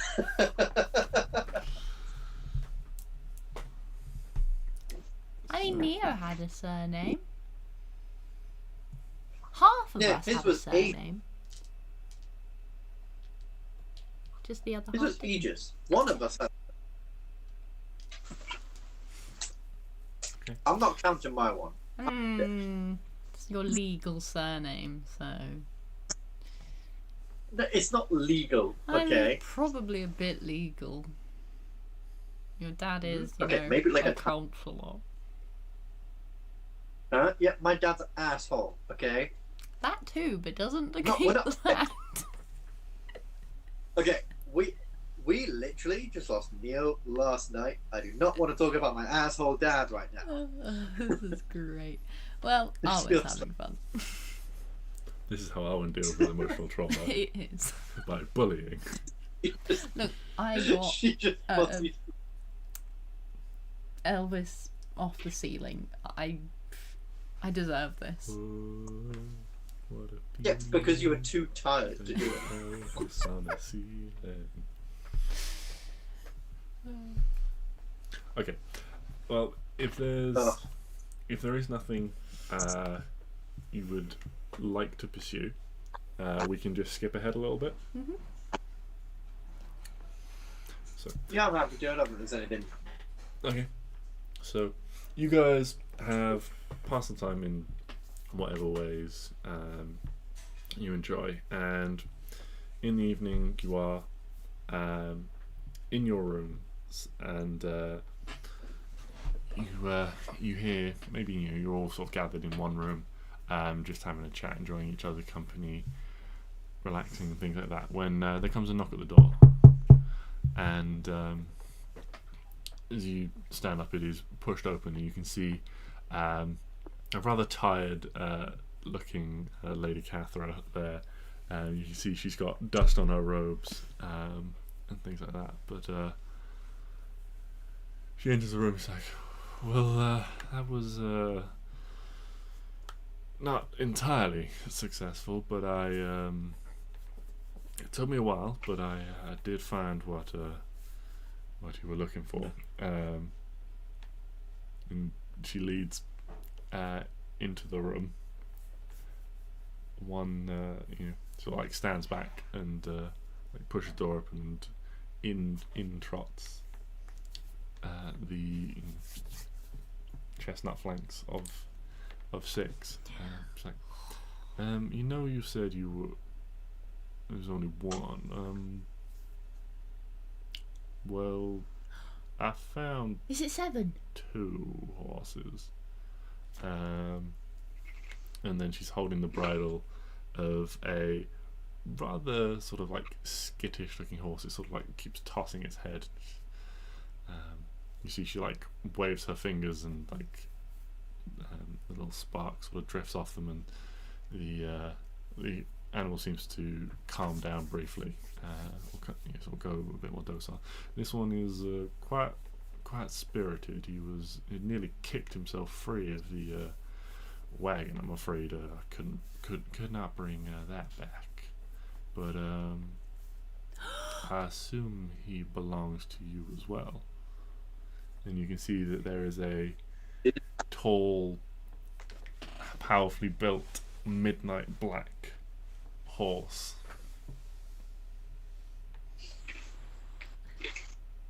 I give Lloyd Cedric a hug. Owen, just make a nature check for me. Oh. Can I hold on? As we see him, can I Yeah. divine sense? Yes, you can divine sense. Remind me about divine sense. What does it allow you to detect? I detect the presence of. Is it Let me just. Densus forces. Know the location of any celestial fiend or undead within 60 feet of me. does it not behind detect double Fae as well? cover? No. Oh, okay. Celestial fiend or undead. You do not detect any of those things. Owen, you throw your arms around Lloyd Cedric and give him a hug, and he just smells slightly differently. I mean, Elvis was very unique and had leafy, but he was also like a fey creature, and Lloyd Cedric was also technically a fey creature as well. Through the magic that Neo used, like Stix, to summon him, and so he didn't quite operate in the same way. He was just a little bit more perfect, where when you were on the road he wouldn't need as much sort of like brushing down. He never really sort of like smelt after like a long day, where you would you'd brush Stix down at the end of the day because he'd sort of get a bit sweaty from being on the road and things like that. now you can distinctly smell the strong smell of horse from Lloyd Cedric. You think he has just become a horse. I speak with animals. I do speak. You can't speak with animals. Okay. What do you say? Lloyd Cedric, Hello? do you know who I am? You're Arwen. Are you okay? I don't feel right. I think you might be a normal horse now. Where's Neo? Oh no!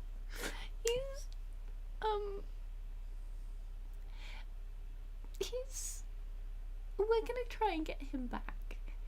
Neo's gone? No, he's not gone. He's just not here at the moment. Can I go with him? No. You can come with me if you'd like, and then we will find him. Okay. Okay. Would you like an apple? Yes. Yeah. Apple I sounds good. I think you'll like it. Okay. Oh yeah, he's like dumb now, isn't he? And he has never 'Cause- eaten food before.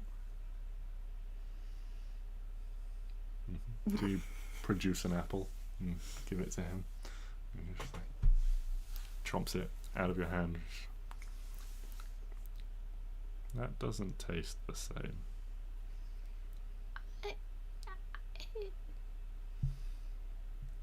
Why is everything I can't. cold? Can I put a blanket on him? Yeah, you like pull one of the blankets off the bed. It's like, not used to this. I'm sorry. And you spend the next 10 minutes of Crying. speak with animals, comforting Lloyd Cedric. Maycap's like, well, we do have a stables within the city. We can house these for you comfortably. They'll be well looked after. I'm sure it'll be quite up to their capabilities. We don't normally ride horses per se, but we have a number of them. We have facilities for keeping animals and things.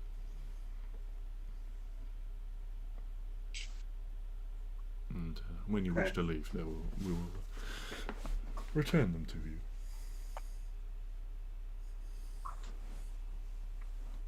But she has successfully returned with.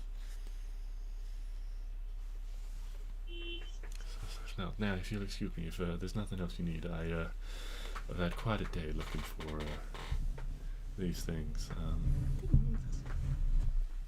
I would. They are oopsies. She's Would you, like dust on her robes and stuff like that. Pardon? Not to, obviously you don't have to worry about it today. You've had a very long day, but is it you we would come to if we wanted to maybe go to Yelion or somewhere not in the Dwarven Mountains, like Rosen's or somewhere? Indeed, yeah. Yes, if you anywhere you need to go, I will be happy to help you out.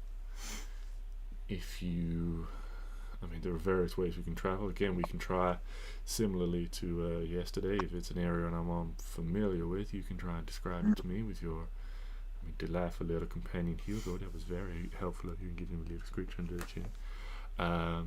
If you know of a teleportation circle, then I can guarantee to get you where you need to go. Potentially, if it's an area I'm familiar with, then if you let me know now, if I'm not familiar with, I might be able to familiarize myself a little more as well before the journey. But yes. The little balls that we have, right? Yeah. Do they have the teleportation circle like markings on them? They're not like etched with like a miniature version of the circle, they could potentially be helpful in something like that. Like, I would happily say something like that if you gave them to a spellcaster to cast teleportation circle, or to cast teleport, for example. That would, to cast teleport, that would absolutely constitute as as an item from, like, as an associated object, basically, and would take you straight to that circle. Right. But that'd be using up one of our little balls, and I don't think that's a good idea. Plus, I don't think we want to go to. I think we want to go to the council first. Yeah, I'm just thinking, like, because right now the most direct path. I mean, we could. I mean, we could literally just describe Genevieve's house. I mean, we've been there enough times. Yeah, we could just describe Genevieve's house and Yelion and that sort of I would place. say something like that as an associated object wouldn't consume the object. It would just work as like a guidance. Like, if you had something from your house in Rosen's End as like an associated object, it would. Do we have anything from Yelion? Anyone got anything from Yelion? Oh, probably. Distinctly from there? I'm sure we do. Oh, my little wolf token that I made for myself was made from the bark, or was made from like a branch of a tree just outside of Yelion. Mm-hmm. Could that be used to get us like just outside? Yeah, potentially. If that's where you want to go. Well, there we go. I'm assuming that's where we're going, right? Yeah. Yeah, it depends if you want to go back to, Rosen's End first for a bit. There's things you wanted to do, Stix, potentially. Yeah, I think probably we want to go to the council, Mm-hmm. say our piece, them, and then from there go off and I guess we as you're like having this conversation essentially with Catherine, trying to plan out what you're going to do, you see she like puts a hand to her head. At the same time, all of you hear in your mind, Lady Genevieve and the council request attendance. Meeting 7 days hence. If you're unable to travel, reply to this message and transport will be provided.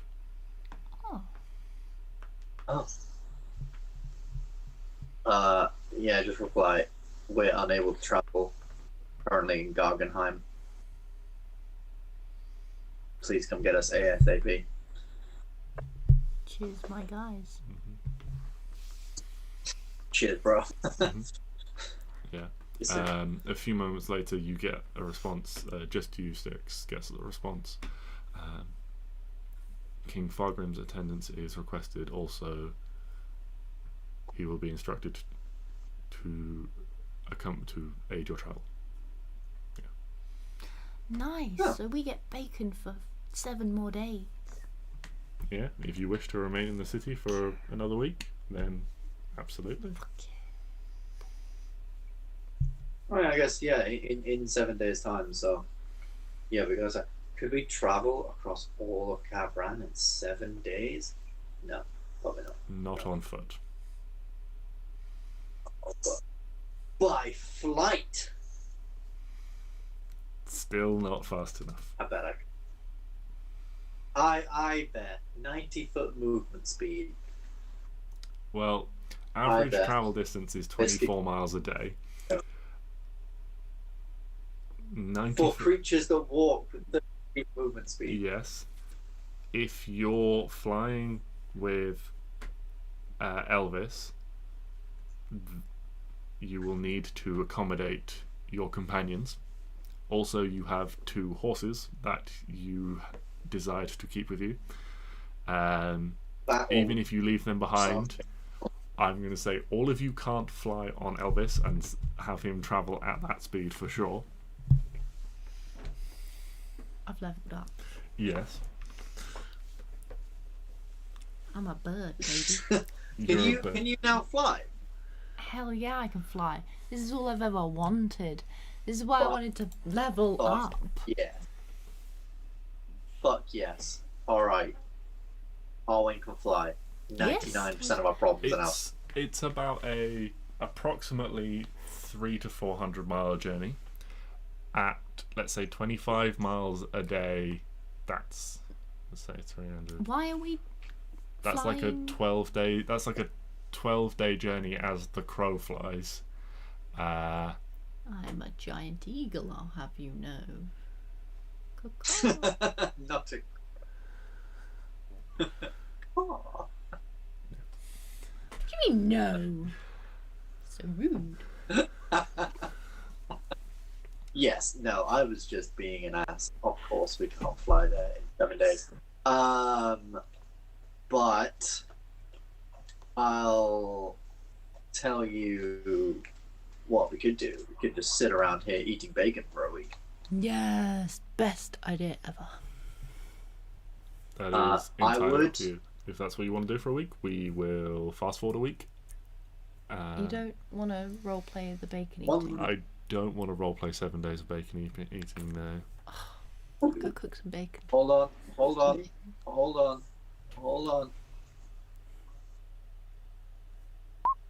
I eat a moderate amount of bacon.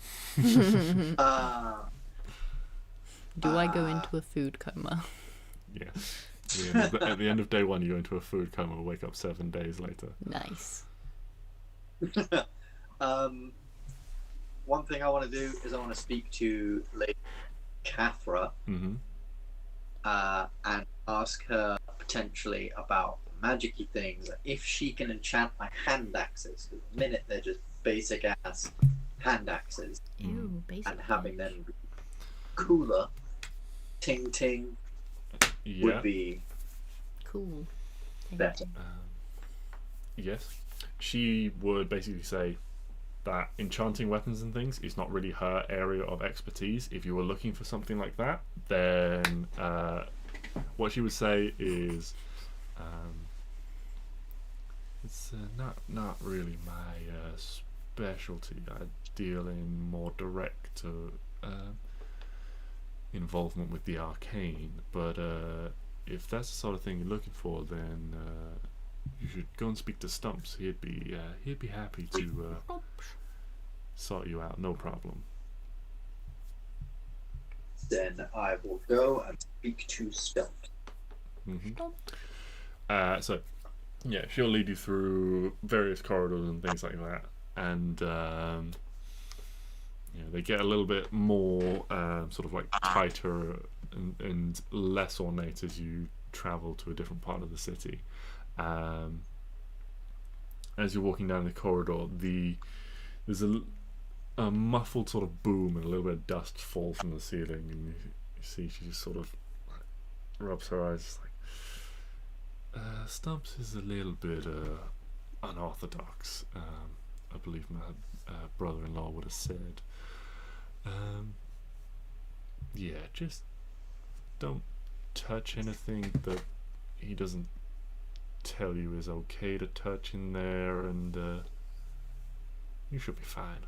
So basically, don't take Arwen. I'm coming. You're Yeah. coming. Okay. Yeah, and she like raps on this door, and you hear a voice from inside. She's like, "Just a minute." And you hear like the scurrying, and just like, "Ah, crap, fuck, no shit, bollocks." And there's like this big clang, and then like another like shudder sort of like shakes, rattles the door in its hinges, and it opens this like. As it opens, this like sort of like wave of like smoke wafts out, and before you is standing a very short gnome. It's hard to gauge much about him as he's currently covered like head to toe in black soot. except for his eyes, where you can see he's moved his goggles onto his forehead, and there are just two perfectly pink, like, sections around his eyes. It's like, what can I do for you? Ah, Lady Capra and strangers. Hello. And he raises up like a hand towards you, and you can see the hand is entirely metal. Oh, what a legend! And like opens and like it's got like little clockwork joints and things like that. It's like, nice to meet you. I'm Stefan. They call me Stumps. And he like grabs one hand and like takes it off, and he's got like a wrist, and then just like puts it like back on like a glove, and just opens and closes his hand again. Stumps. Sorry, just making notes. Hello, Stefan. I'm saying in Dwarvish. Mm-hmm. My name He's a is Stix, and gnome. I'm told you'd be able to... Oh, yeah, he's a gnome. Never mind. You My name is Stix, and I was told that you would maybe be able to help me enchant some items. Yes, enchanting. I've done all sorts made. Yes. What is it you're looking for? I have these two hand axes, which have proven to be exceptionally useful tools in the art of combat, and I was hoping to maybe just get them a little bit of an enchantment so that they're just a little bit more useful when the time calls for it.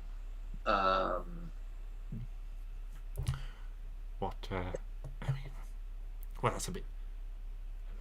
Yes, we can do all sorts. Would you like them to be just magical? So they'll hit things, like werewolves and beasties and various other things that are resistant to mundane weaponry, or are you looking for them to do something a little bit more exciting? Well, we have about a week here before we legally have to leave and go speak with the council of Kavran. So, what do you think you could maybe do in a week? A week is not a lot of time, especially if you want two things doing.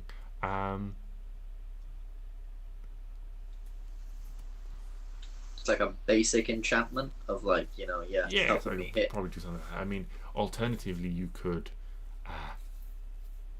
There's kind of like turns around and looks and starts like rifling through a desk, and you see there's like a desk. There's a box on it which just says "in," and there's just like stacks and stacks and stacks and stacks of paper in it.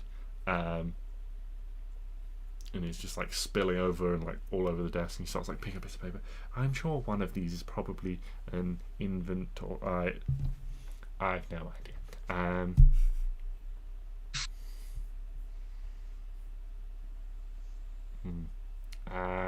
Yes. Like runs over to the side of the room and just like pulls on a thing. You hear like a bell ring. A few moments later, a quite sort of proper looking dwarven individual enters. You can see they've got like a leather like blacksmith's apron on and gloves and things like that. Various tools hung at the belt. He's like, Martin, this individual is looking for some magical weaponry.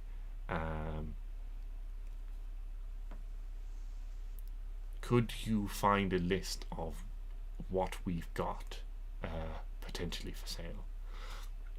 Yes. Well, orders came down yesterday that given everything that's going on, everything is being commandeered for military purposes, but kind of looked you all over. Given who these individuals are, I'm sure we could potentially make an exception. I kind of want to make Ben jump. Spill it!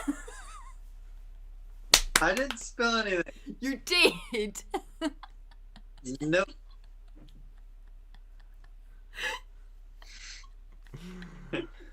I kind of forget that you guys see me, so when I'm randomly doing this.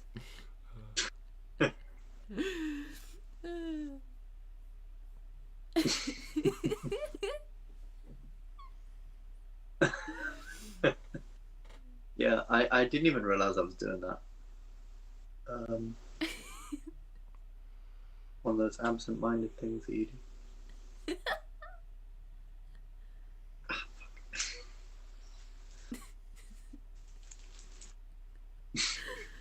Oh my god.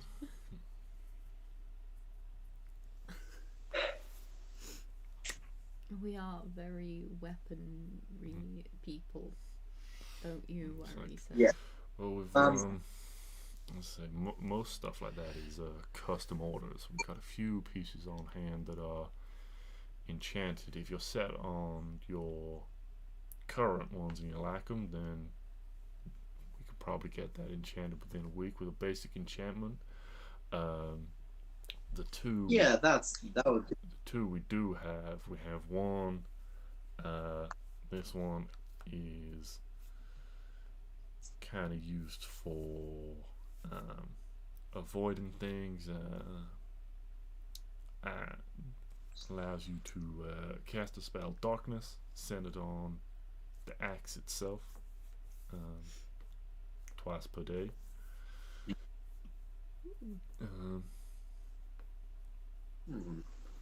I'm sure that could be useful. I can't see in darkness. Yeah, but you Magical don't darkness, anyway.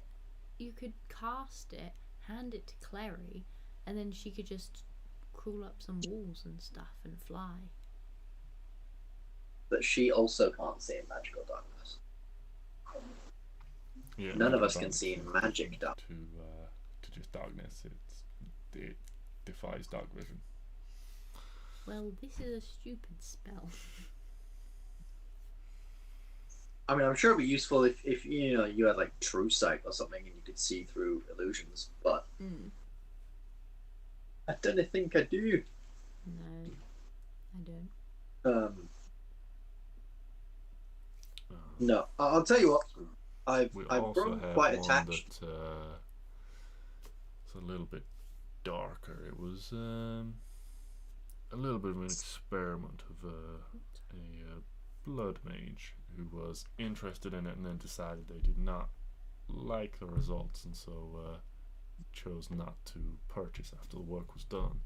But it allows you to empower your strikes with a little bit of your own essence. Essentially, you can mechanically you can sacrifice an amount of your hit points to boost your attack roll.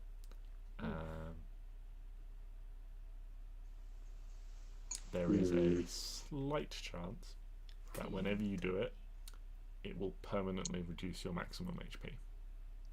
No. It's like it is a 1% on a D100. You know, no, because you know what? I'd choose like the biggest thing, and then it would do it. And I know it's only 1%, but I know that would happen. It's like playing. No, that would happen. Yeah. Yeah. I don't But it's up to you. know- You know, if you rolled a 2 and you wanted to make it a 22, you could sacrifice 20 HP and do it. Yeah. That sounds really cool. And if I was like an Oathbreaker Paladin, that would be the sickest thing ever. But I'm good. And I'll just say I've grown quite attached to these two. They've been along for the ride with me on in many a battle.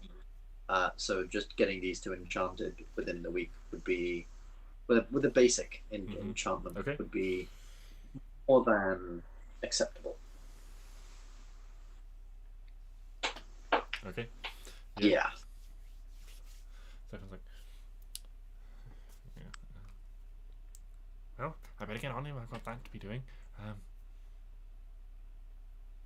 Yes. What? Well, I suppose I need to tidy up first. You can see there is also like a large, like, ashen circle in the center of the room, with a like nice sort of like reverse silhouette of his like outline on the wall. Nice. Yeah. So the room is covered with like little bits of like tinkering clockwork and various knickknacks in it. all over the place. So yes, well, I will crack on with these.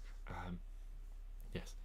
Now that I remember it, the king did mention I might be getting a visit from some different individuals, and that if they needed any work, we were to work on it for them. No problem. Nice. Excellent. So, Thank you very much. if there is nothing else, then we shall skip ahead. Mhm. Yeah. Nice. Yeah, I don't need anything. So, after about 5 days, Prince Brotor comes to you all where you're, comes to your rooms and says, my father and I are planning to leave in the late afternoon. My father wishes to acquaint himself in the city for a couple of days before the meeting. There's also been word sent that there will be some kind of formal ball or gala. You see, kind of just like resist like a shiver at the thought. The night beforehand, if you have any preparations to make, you can, you have today in the city before Cathra will be transporting us. So there's a ball in this city, No. or there's a ball in. in Galeon, where the meeting's taking place. We've been informed there will be a ball to introduce everyone before the meeting the following day. Oh, good. If it was a dwarven ball, I don't think I'd be able to keep up with the drinking. Yeah, sure. We are planning on leaving in the late afternoon today. Cool. Just to let you know that is the plan. We've been informed we need to take you with us. Cool. Can I bring bacon Cool. today? Yes. Arwen, they've essentially assigned you a personal chef at this point, with the amount of Nice. bacon required to feed you and Hugo, who is very much looking like a small black ball with wings. Excuse with me. the amount of bacon he's consumed. Do not judge. It's my just one lowly dwarf who wakes up every morning and just flips bacon all day. Look, it's a good job. He doesn't have to do much. It's quite an easy meal. Mm-hmm. Yeah. Okay. Well. Oh, it's heartburn. Roller comes for heartburn.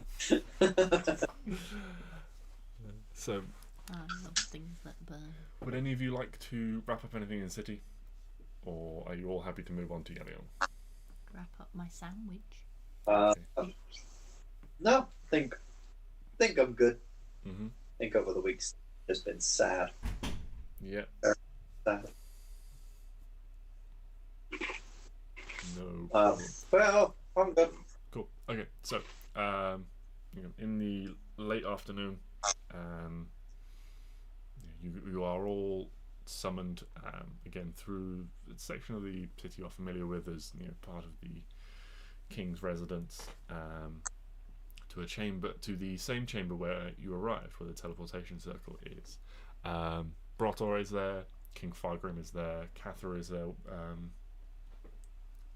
just all conversing lightly. There are also half a dozen stout-looking dwarves, again wearing highly polished, ornate armor, positioned nearby with various sort of like packs and things like that.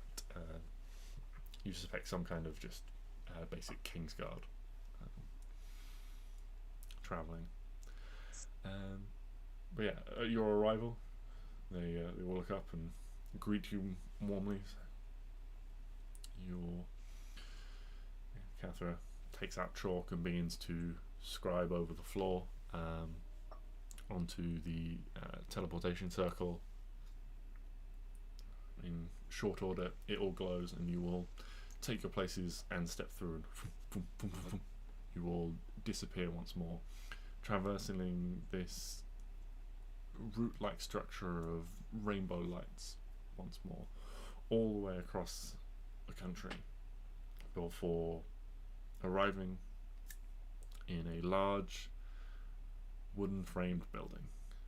Outside the window you can immediately see huge pine trees that make up the Olmassarin forest. You have returned to Yelion once more.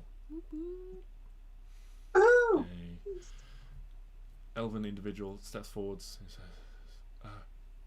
King Fargrim, if you will please accompany me, I shall escort you to your residence for your time in the forest. Did we get chased? No. Did I get chased out of here?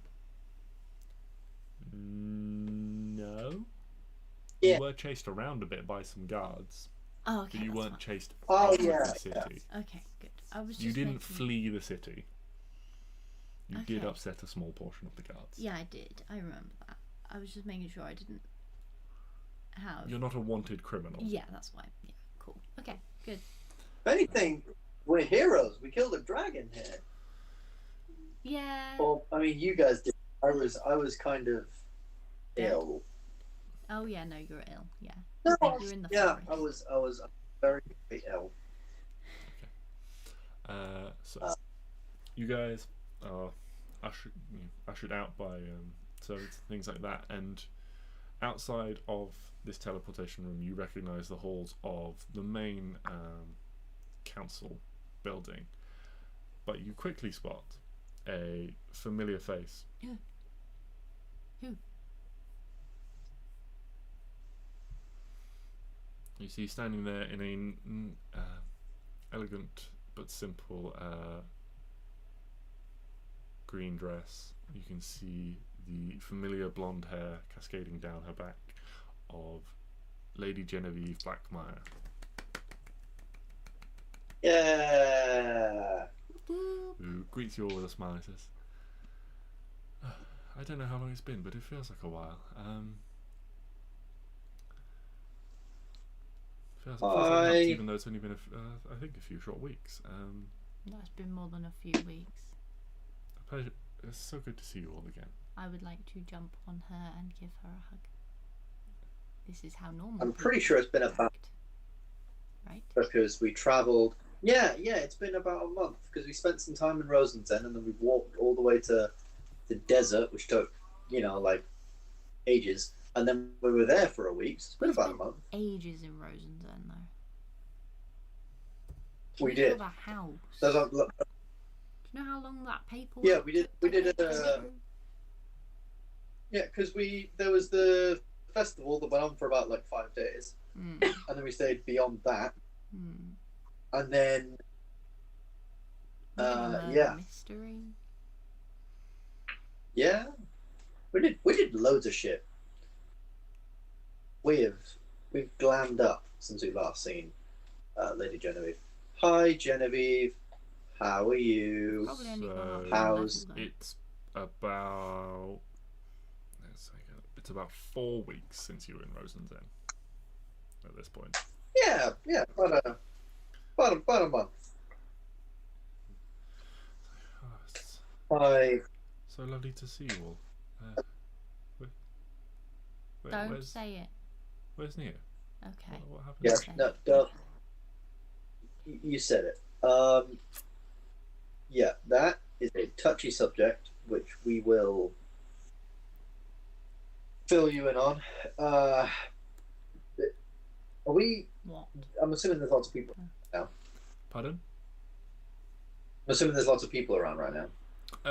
There's a few people sort of like coming and going. So say, can we like head back to your speak? Yes, of somewhat course. privately. Please, please follow me. We'll go talk somewhere private. You're all welcome to stay with me once more while you're in the city. Woohoo! Unless you'd prefer to find somewhere else, of course. No. Excellent. It would be nice to have people around. As Do you not already have? What about that guy that was with you? Yeah, Luke. Is not around? You got with Luke yet? As you're walking out, she looks at you and says, Lord Lucas, That's him. he is merely a fellow councillor, as you know. His family is and Mate, mine are I not saw you compatible. doing a smooching. And you look at you, you're smiling. She I'm shoots a look sure at I you dimension that, oh, make an insight check for me. in the middle of the day. Yeah, I'm pretty sure I climbed across the building while they were in the middle of a date. So 20. Yeah, Arwen, you absolutely understand this look is shut up, but also yes. It's supposed to be a secret. It is a secret. So you're not supposed to talk about it while there are other people around. Well, we were walking towards not being alone, so it's fine. So you quickly cross the small distance between the various houses and once more are in the familiar manse of Lady Genevieve. Has he put a ring on it yet? No. No. There is quite a bit of politics to figure out before that can happen. Can I be the bride of honour? Maid? Bride of honor. Do you mean the maid of honour, Arwen? Sure. Bride of honor. I think I will be the bride of honour. Oh. Okay, if you want to, I guess. Or It feels or was appropriate that if Arwen? for my own fictitious wedding. Ooh. Men. Yucky. Hey, you say bride of honor. She's a bride. You'd be a bride. It'll work Oh yeah, out. that's fine. I thought you said with Lucas, and I was like, ooh, disgusting. Oh no, Yucky. yuckier. Yucky and Don't remember him being a very handsome individual. Oh yeah, so yeah, Neo's gone. Yep. Don't sugar. He so there we were in the middle of an encampment filled with strange snake people outside of the castle where the undead are, and we were in the middle of a fight.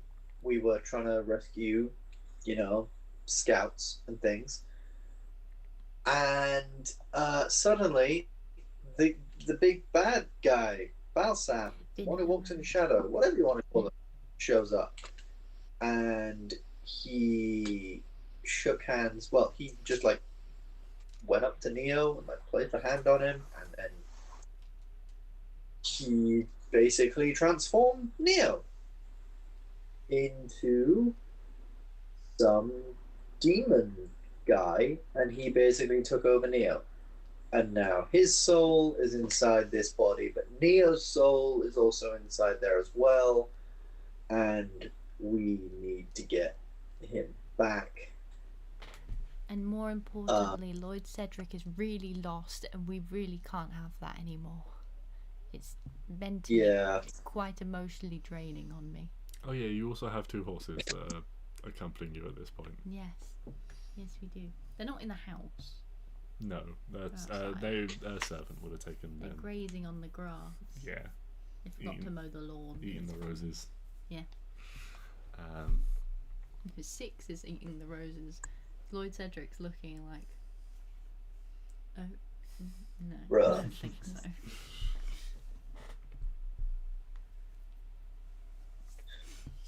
But yeah. That's terrible news, and you see he's almost teared up a little bit in her eyes and stuff. And just poor Neo, poor all of you.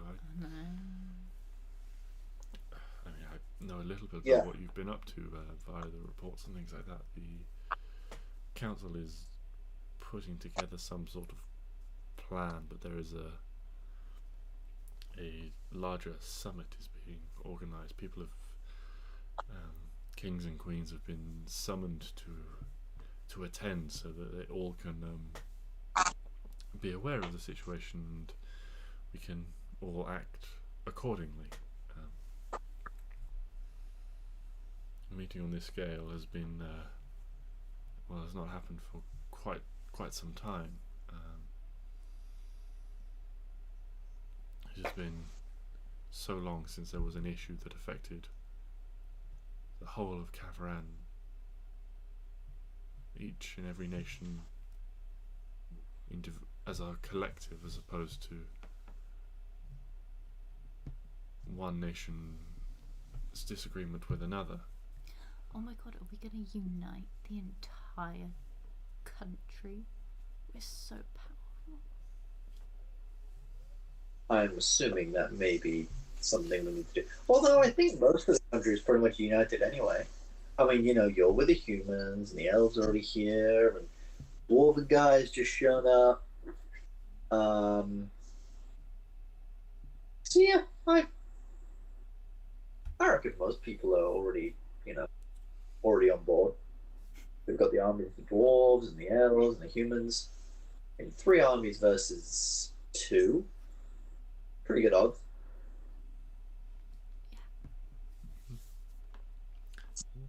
So, you guys are in the city of Yelion now. You have 2 days before the meeting, or 2 days before the party, and then the following day is the meeting. Is there anything any of you would like to be doing individually before this time? Any preparations you would like to make?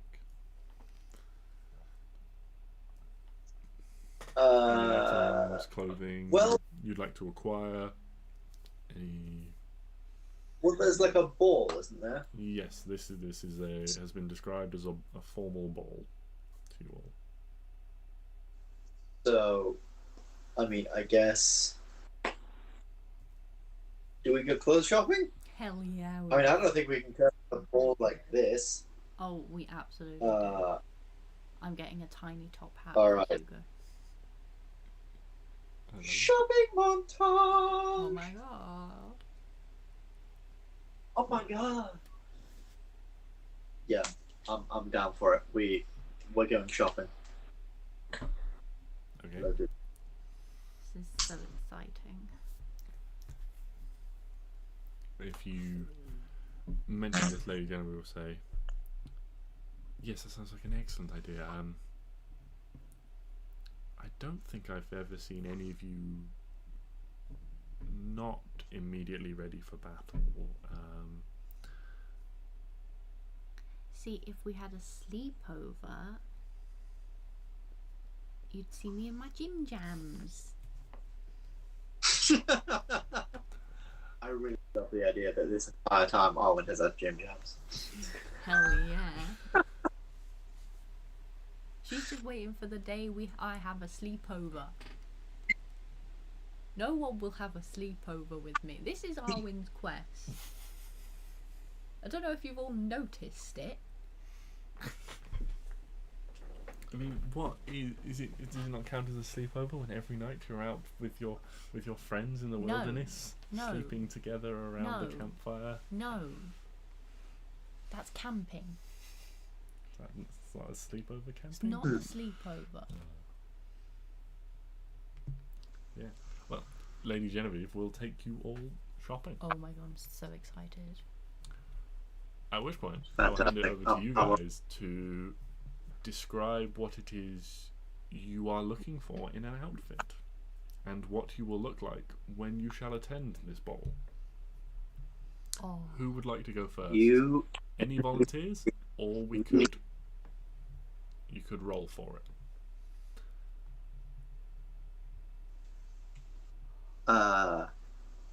You are gonna need to give me and Pinterest a minute. Oh, hold on. Oh my god, hold on. Oh my god. Oh my god. Oh my god. Oh my god. Hold on. Hold on. Hold on. Oh my God. Look This is- what you have done. Dream come true. Oh my God. Okay. Well, allow me to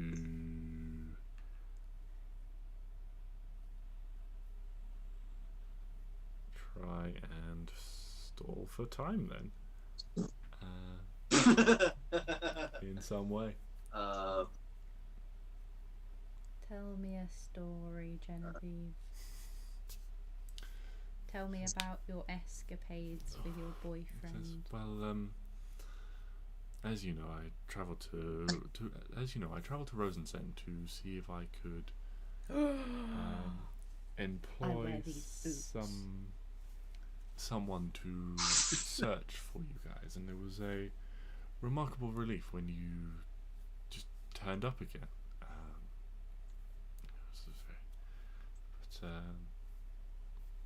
It was nice to go and see my good friend Sabrienne. It was quite concerning to hear about the state of the city, but from what I gather, you've also managed to sort that out once more. So seems the list of people within your debt is just growing longer and longer. Poor, as you know, Arthur was wounded on the journey, but fortunately it was an uneventful trip to return home. He has since returned back to Blackmire to spend time with family there. I think the injury has taken his toll. He's not a young man anymore, and Who's not a young man anymore? Arthur Costain, the sort of like fatherly figure who was with Genevieve in Rosen's End. Oh, I love him. Yeah. He has decided to he requested permission to return to his family and spend a few more years with them. Please don't let him die. I cannot handle that. So yes, I received word Forever. the other week that he had successfully returned to the joyous news of a new granddaughter that he did not know about. So that was yes.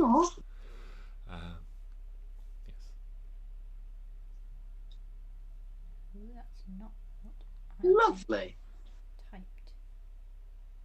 That's not how you spell. Okay.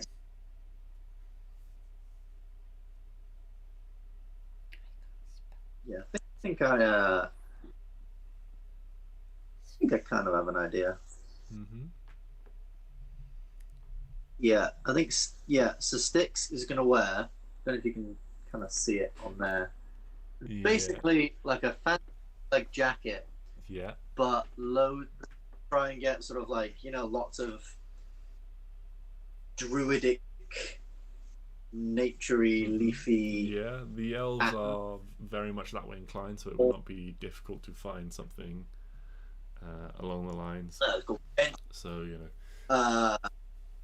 Stix ends Yeah, up with this very nice, like elegant, like long coat to wear. Stealing my vibes. It is, well, allow you to go into the finer details. Well, yeah, it's just like a long coat. It's like a dark green, and it has all like green patterns of like leaves and stuff all over it, and then like bright red and orange and purple flowers and stuff like down the bottom end. So it almost looks like from the bottom, it's like a blossoming thing that sort of goes up, so it sort of fades from like blossoming color all the way up to just like a sort of like smart dark green. Otherwise, it's just like fairly basic dress. He doesn't really know much. He's gonna have like I kind of imagine him having like a sort of like leather, call it a jerkin, like a waistcoat, like some like small protection almost. Like some element. And he'll kind of ask if in the arm, like particularly like around the arms or something, he can have like some leather. I guess like thin like leather, like the Dora Milaje from Black Panther, how they have those like really thin like arm protection things, kind of like that. And then the only like everything else is pretty basic, just some like nice boots and different things. The only other thing is he has a small like head piece which has like 2 small antlers on it, and like nice and yeah, like a nice like wooden piece with like some wooden like antlers up the top, and that's pretty much Stix. Sounds good. Yeah. Okay. Feeling regal, but yeah,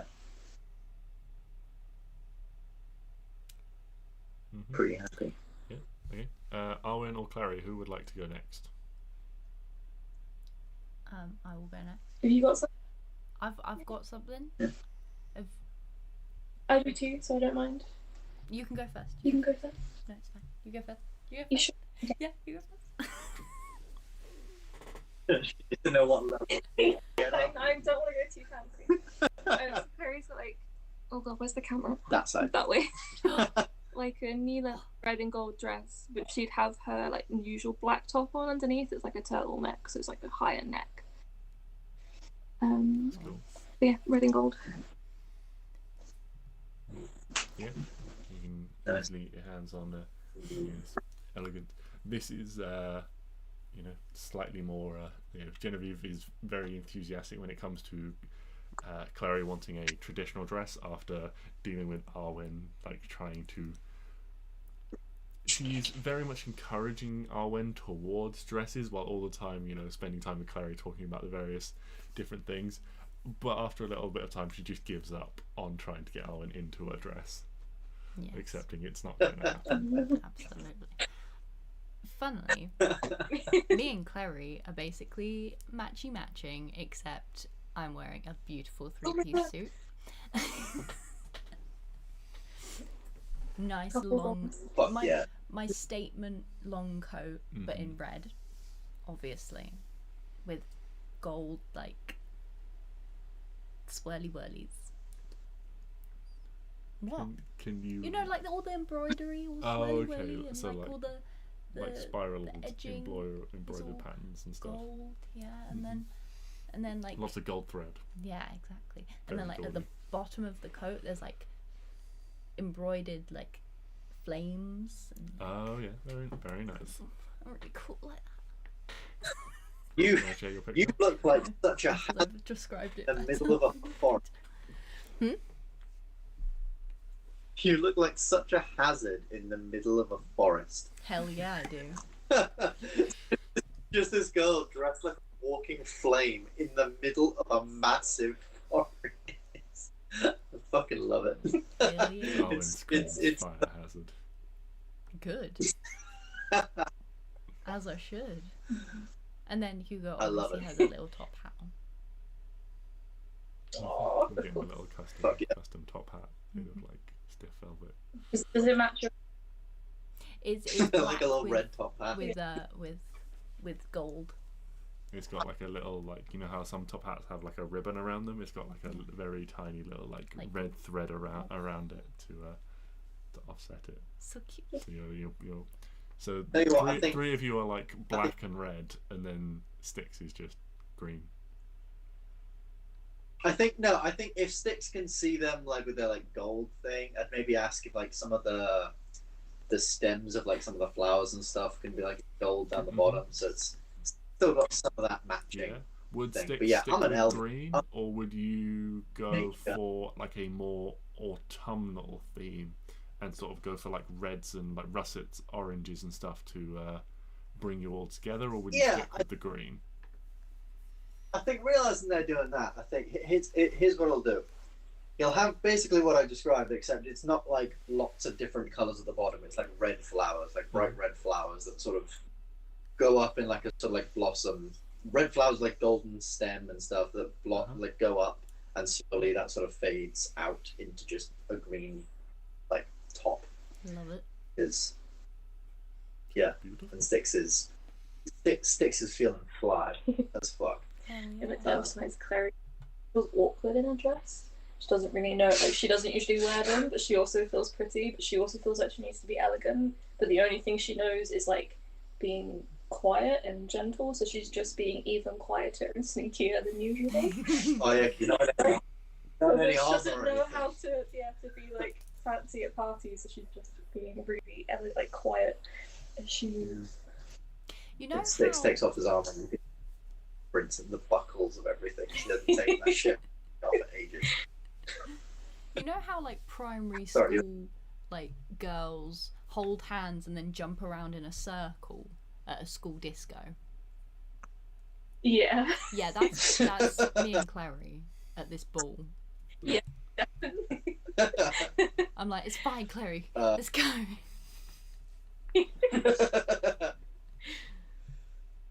Man, We do not fit in. film fly as fuck. Everyone else is doing like, and we're like, yeah.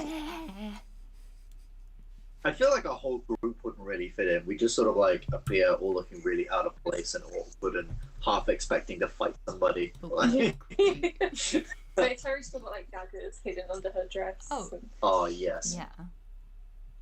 Yeah. To be fair, I want to know. I'm got her, wearing like, my dagger shield. belt wrapped around her. I'm wearing my shield bracer. Absolutely. That will not fit under a standard like tailored coat arm. Oh no, wear it up. Like Wear just it like over the put top. the thing on and then just strap it over the top. I'm a man of business, but I'm also a man of action. Okay. I'm Captain America in this shit. Mary's got like her hair pinned up with one of her daggers. Oh, that'd be so cool. It's like a long stiletto one. Yeah. Oh, like a throwing thing. So it's not like a dagger you like hold, but like like a you're just like, oh no, don't worry. Yes, we'll give up. I think you throw it like a hair, it floats down. Cool. Oh man, sick. Anyway, yes. Excellent. I'm imagining it's like an animated show, and we all just step out of the store with like music playing in the background, slow-mo walking out of the store, looking fly as fuck. One of us definitely tripped. Oh yeah, we'll definitely trip over, get our stuff muddy immediately. And yeah. I definitely didn't steal these shoes. I like to think that Arwen tried to steal them and Stix just paid for them afterwards as she's leaving. Arwen thinks she stole them. She's so proud of herself. She's so proud of herself, but in reality, Here's 5 gold for the she's shoes wearing. and Yeah. 5 more for the trouble. Clary just steals the money from Arwen's purse, hands it to Stix.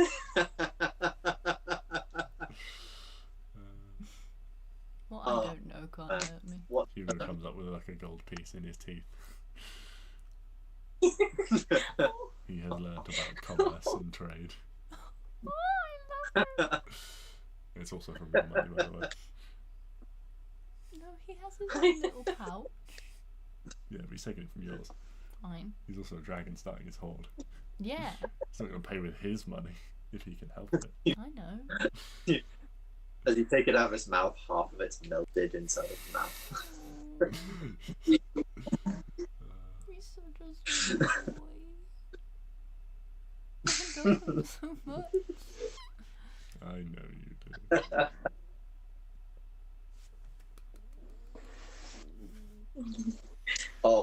I'm also going to buy a bunch of cheap like gold necklaces with like red jewels inside. I'm going to hang them off of Elvis's hammers. Like a Christmas Just so that he looks. tree. Yeah. Oh yeah, I realized he would literally be. Yeah, he would literally be like, you know what? This is fine. This is happening. Okay. What's the damage on all of that stuff? So Luca has a little Well, bit. it is Love up it. to you guys. Basically, you can go. Like, it depends how lavish you want to go. your basic outfits will set you back about 25 gold. Then your premium will be between 50 and 100 gold, and then your like deluxe, like all the like bells and whistles and bespoke tailoring and this, that, and the other will be like 150 gold. Yep. We're going spinning. I want it the exact way I described it. Okay, but there's like levels to it. Like it can be done in like, like gold colored thread, or it can be done in gold thread. That sort of thing. Oh, I'm good with gold coloured Oh, thread. shit. It's okay. That's okay. Those sorts of things. It's like buying an outfit to look nice, or buying an outfit to show off how rich you are. No. I just want to look. Do you want flame embroidery, or do you want to Katniss Everdeen this shit with like some actual flame? I can do that myself. DIY. That's fine. Yeah, like, there are magical material, like cloth materials that exist that will do that sort of thing and have like a flame effect. They are like primo. No. I just want it to look just sewn, very pretty. Okay, like the same with Stix. Like if you wanted, you could have almost like your flowers like bloom and then sort of like curl up again and then bloom with a Yeah. You could have like sort of like the leaves on it almost like start green and then like tumble down to the bottom where they turn into these russet colors as like an effect of the fabric. That would be your your premium like 150 gold for an outfit. Yeah, no, I want this jacket so bad. That would be so cool.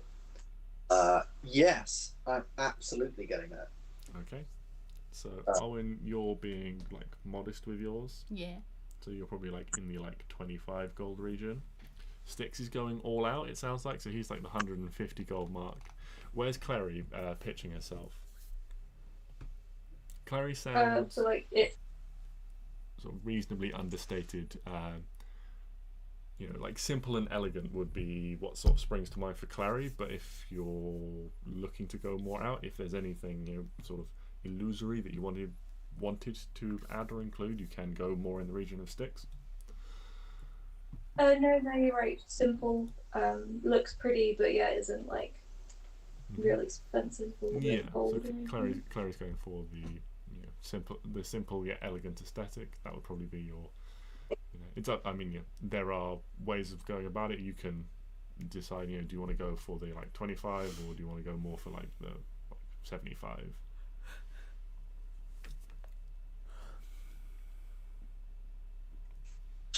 I don't know. We just got 2,500 gold. Like 25 gold or 75. Yeah. Yeah, 75. Why not? Yeah. So Klari. Yeah. So this has a little bit of the like the real gold embroidery and stuff like that, but it's not your full like illusory fabric, which makes it sound like the fabric's not really there, which is not what I mean.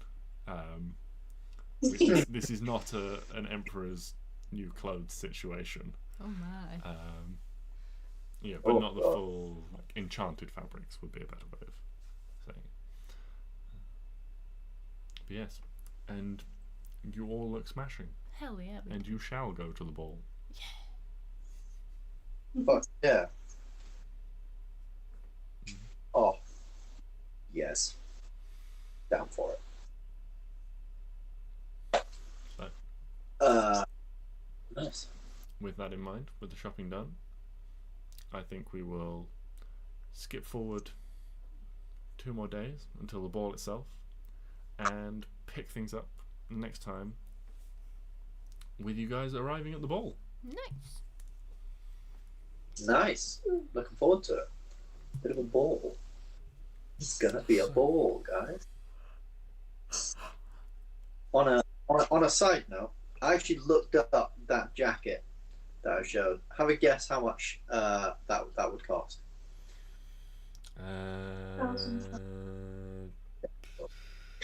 £200?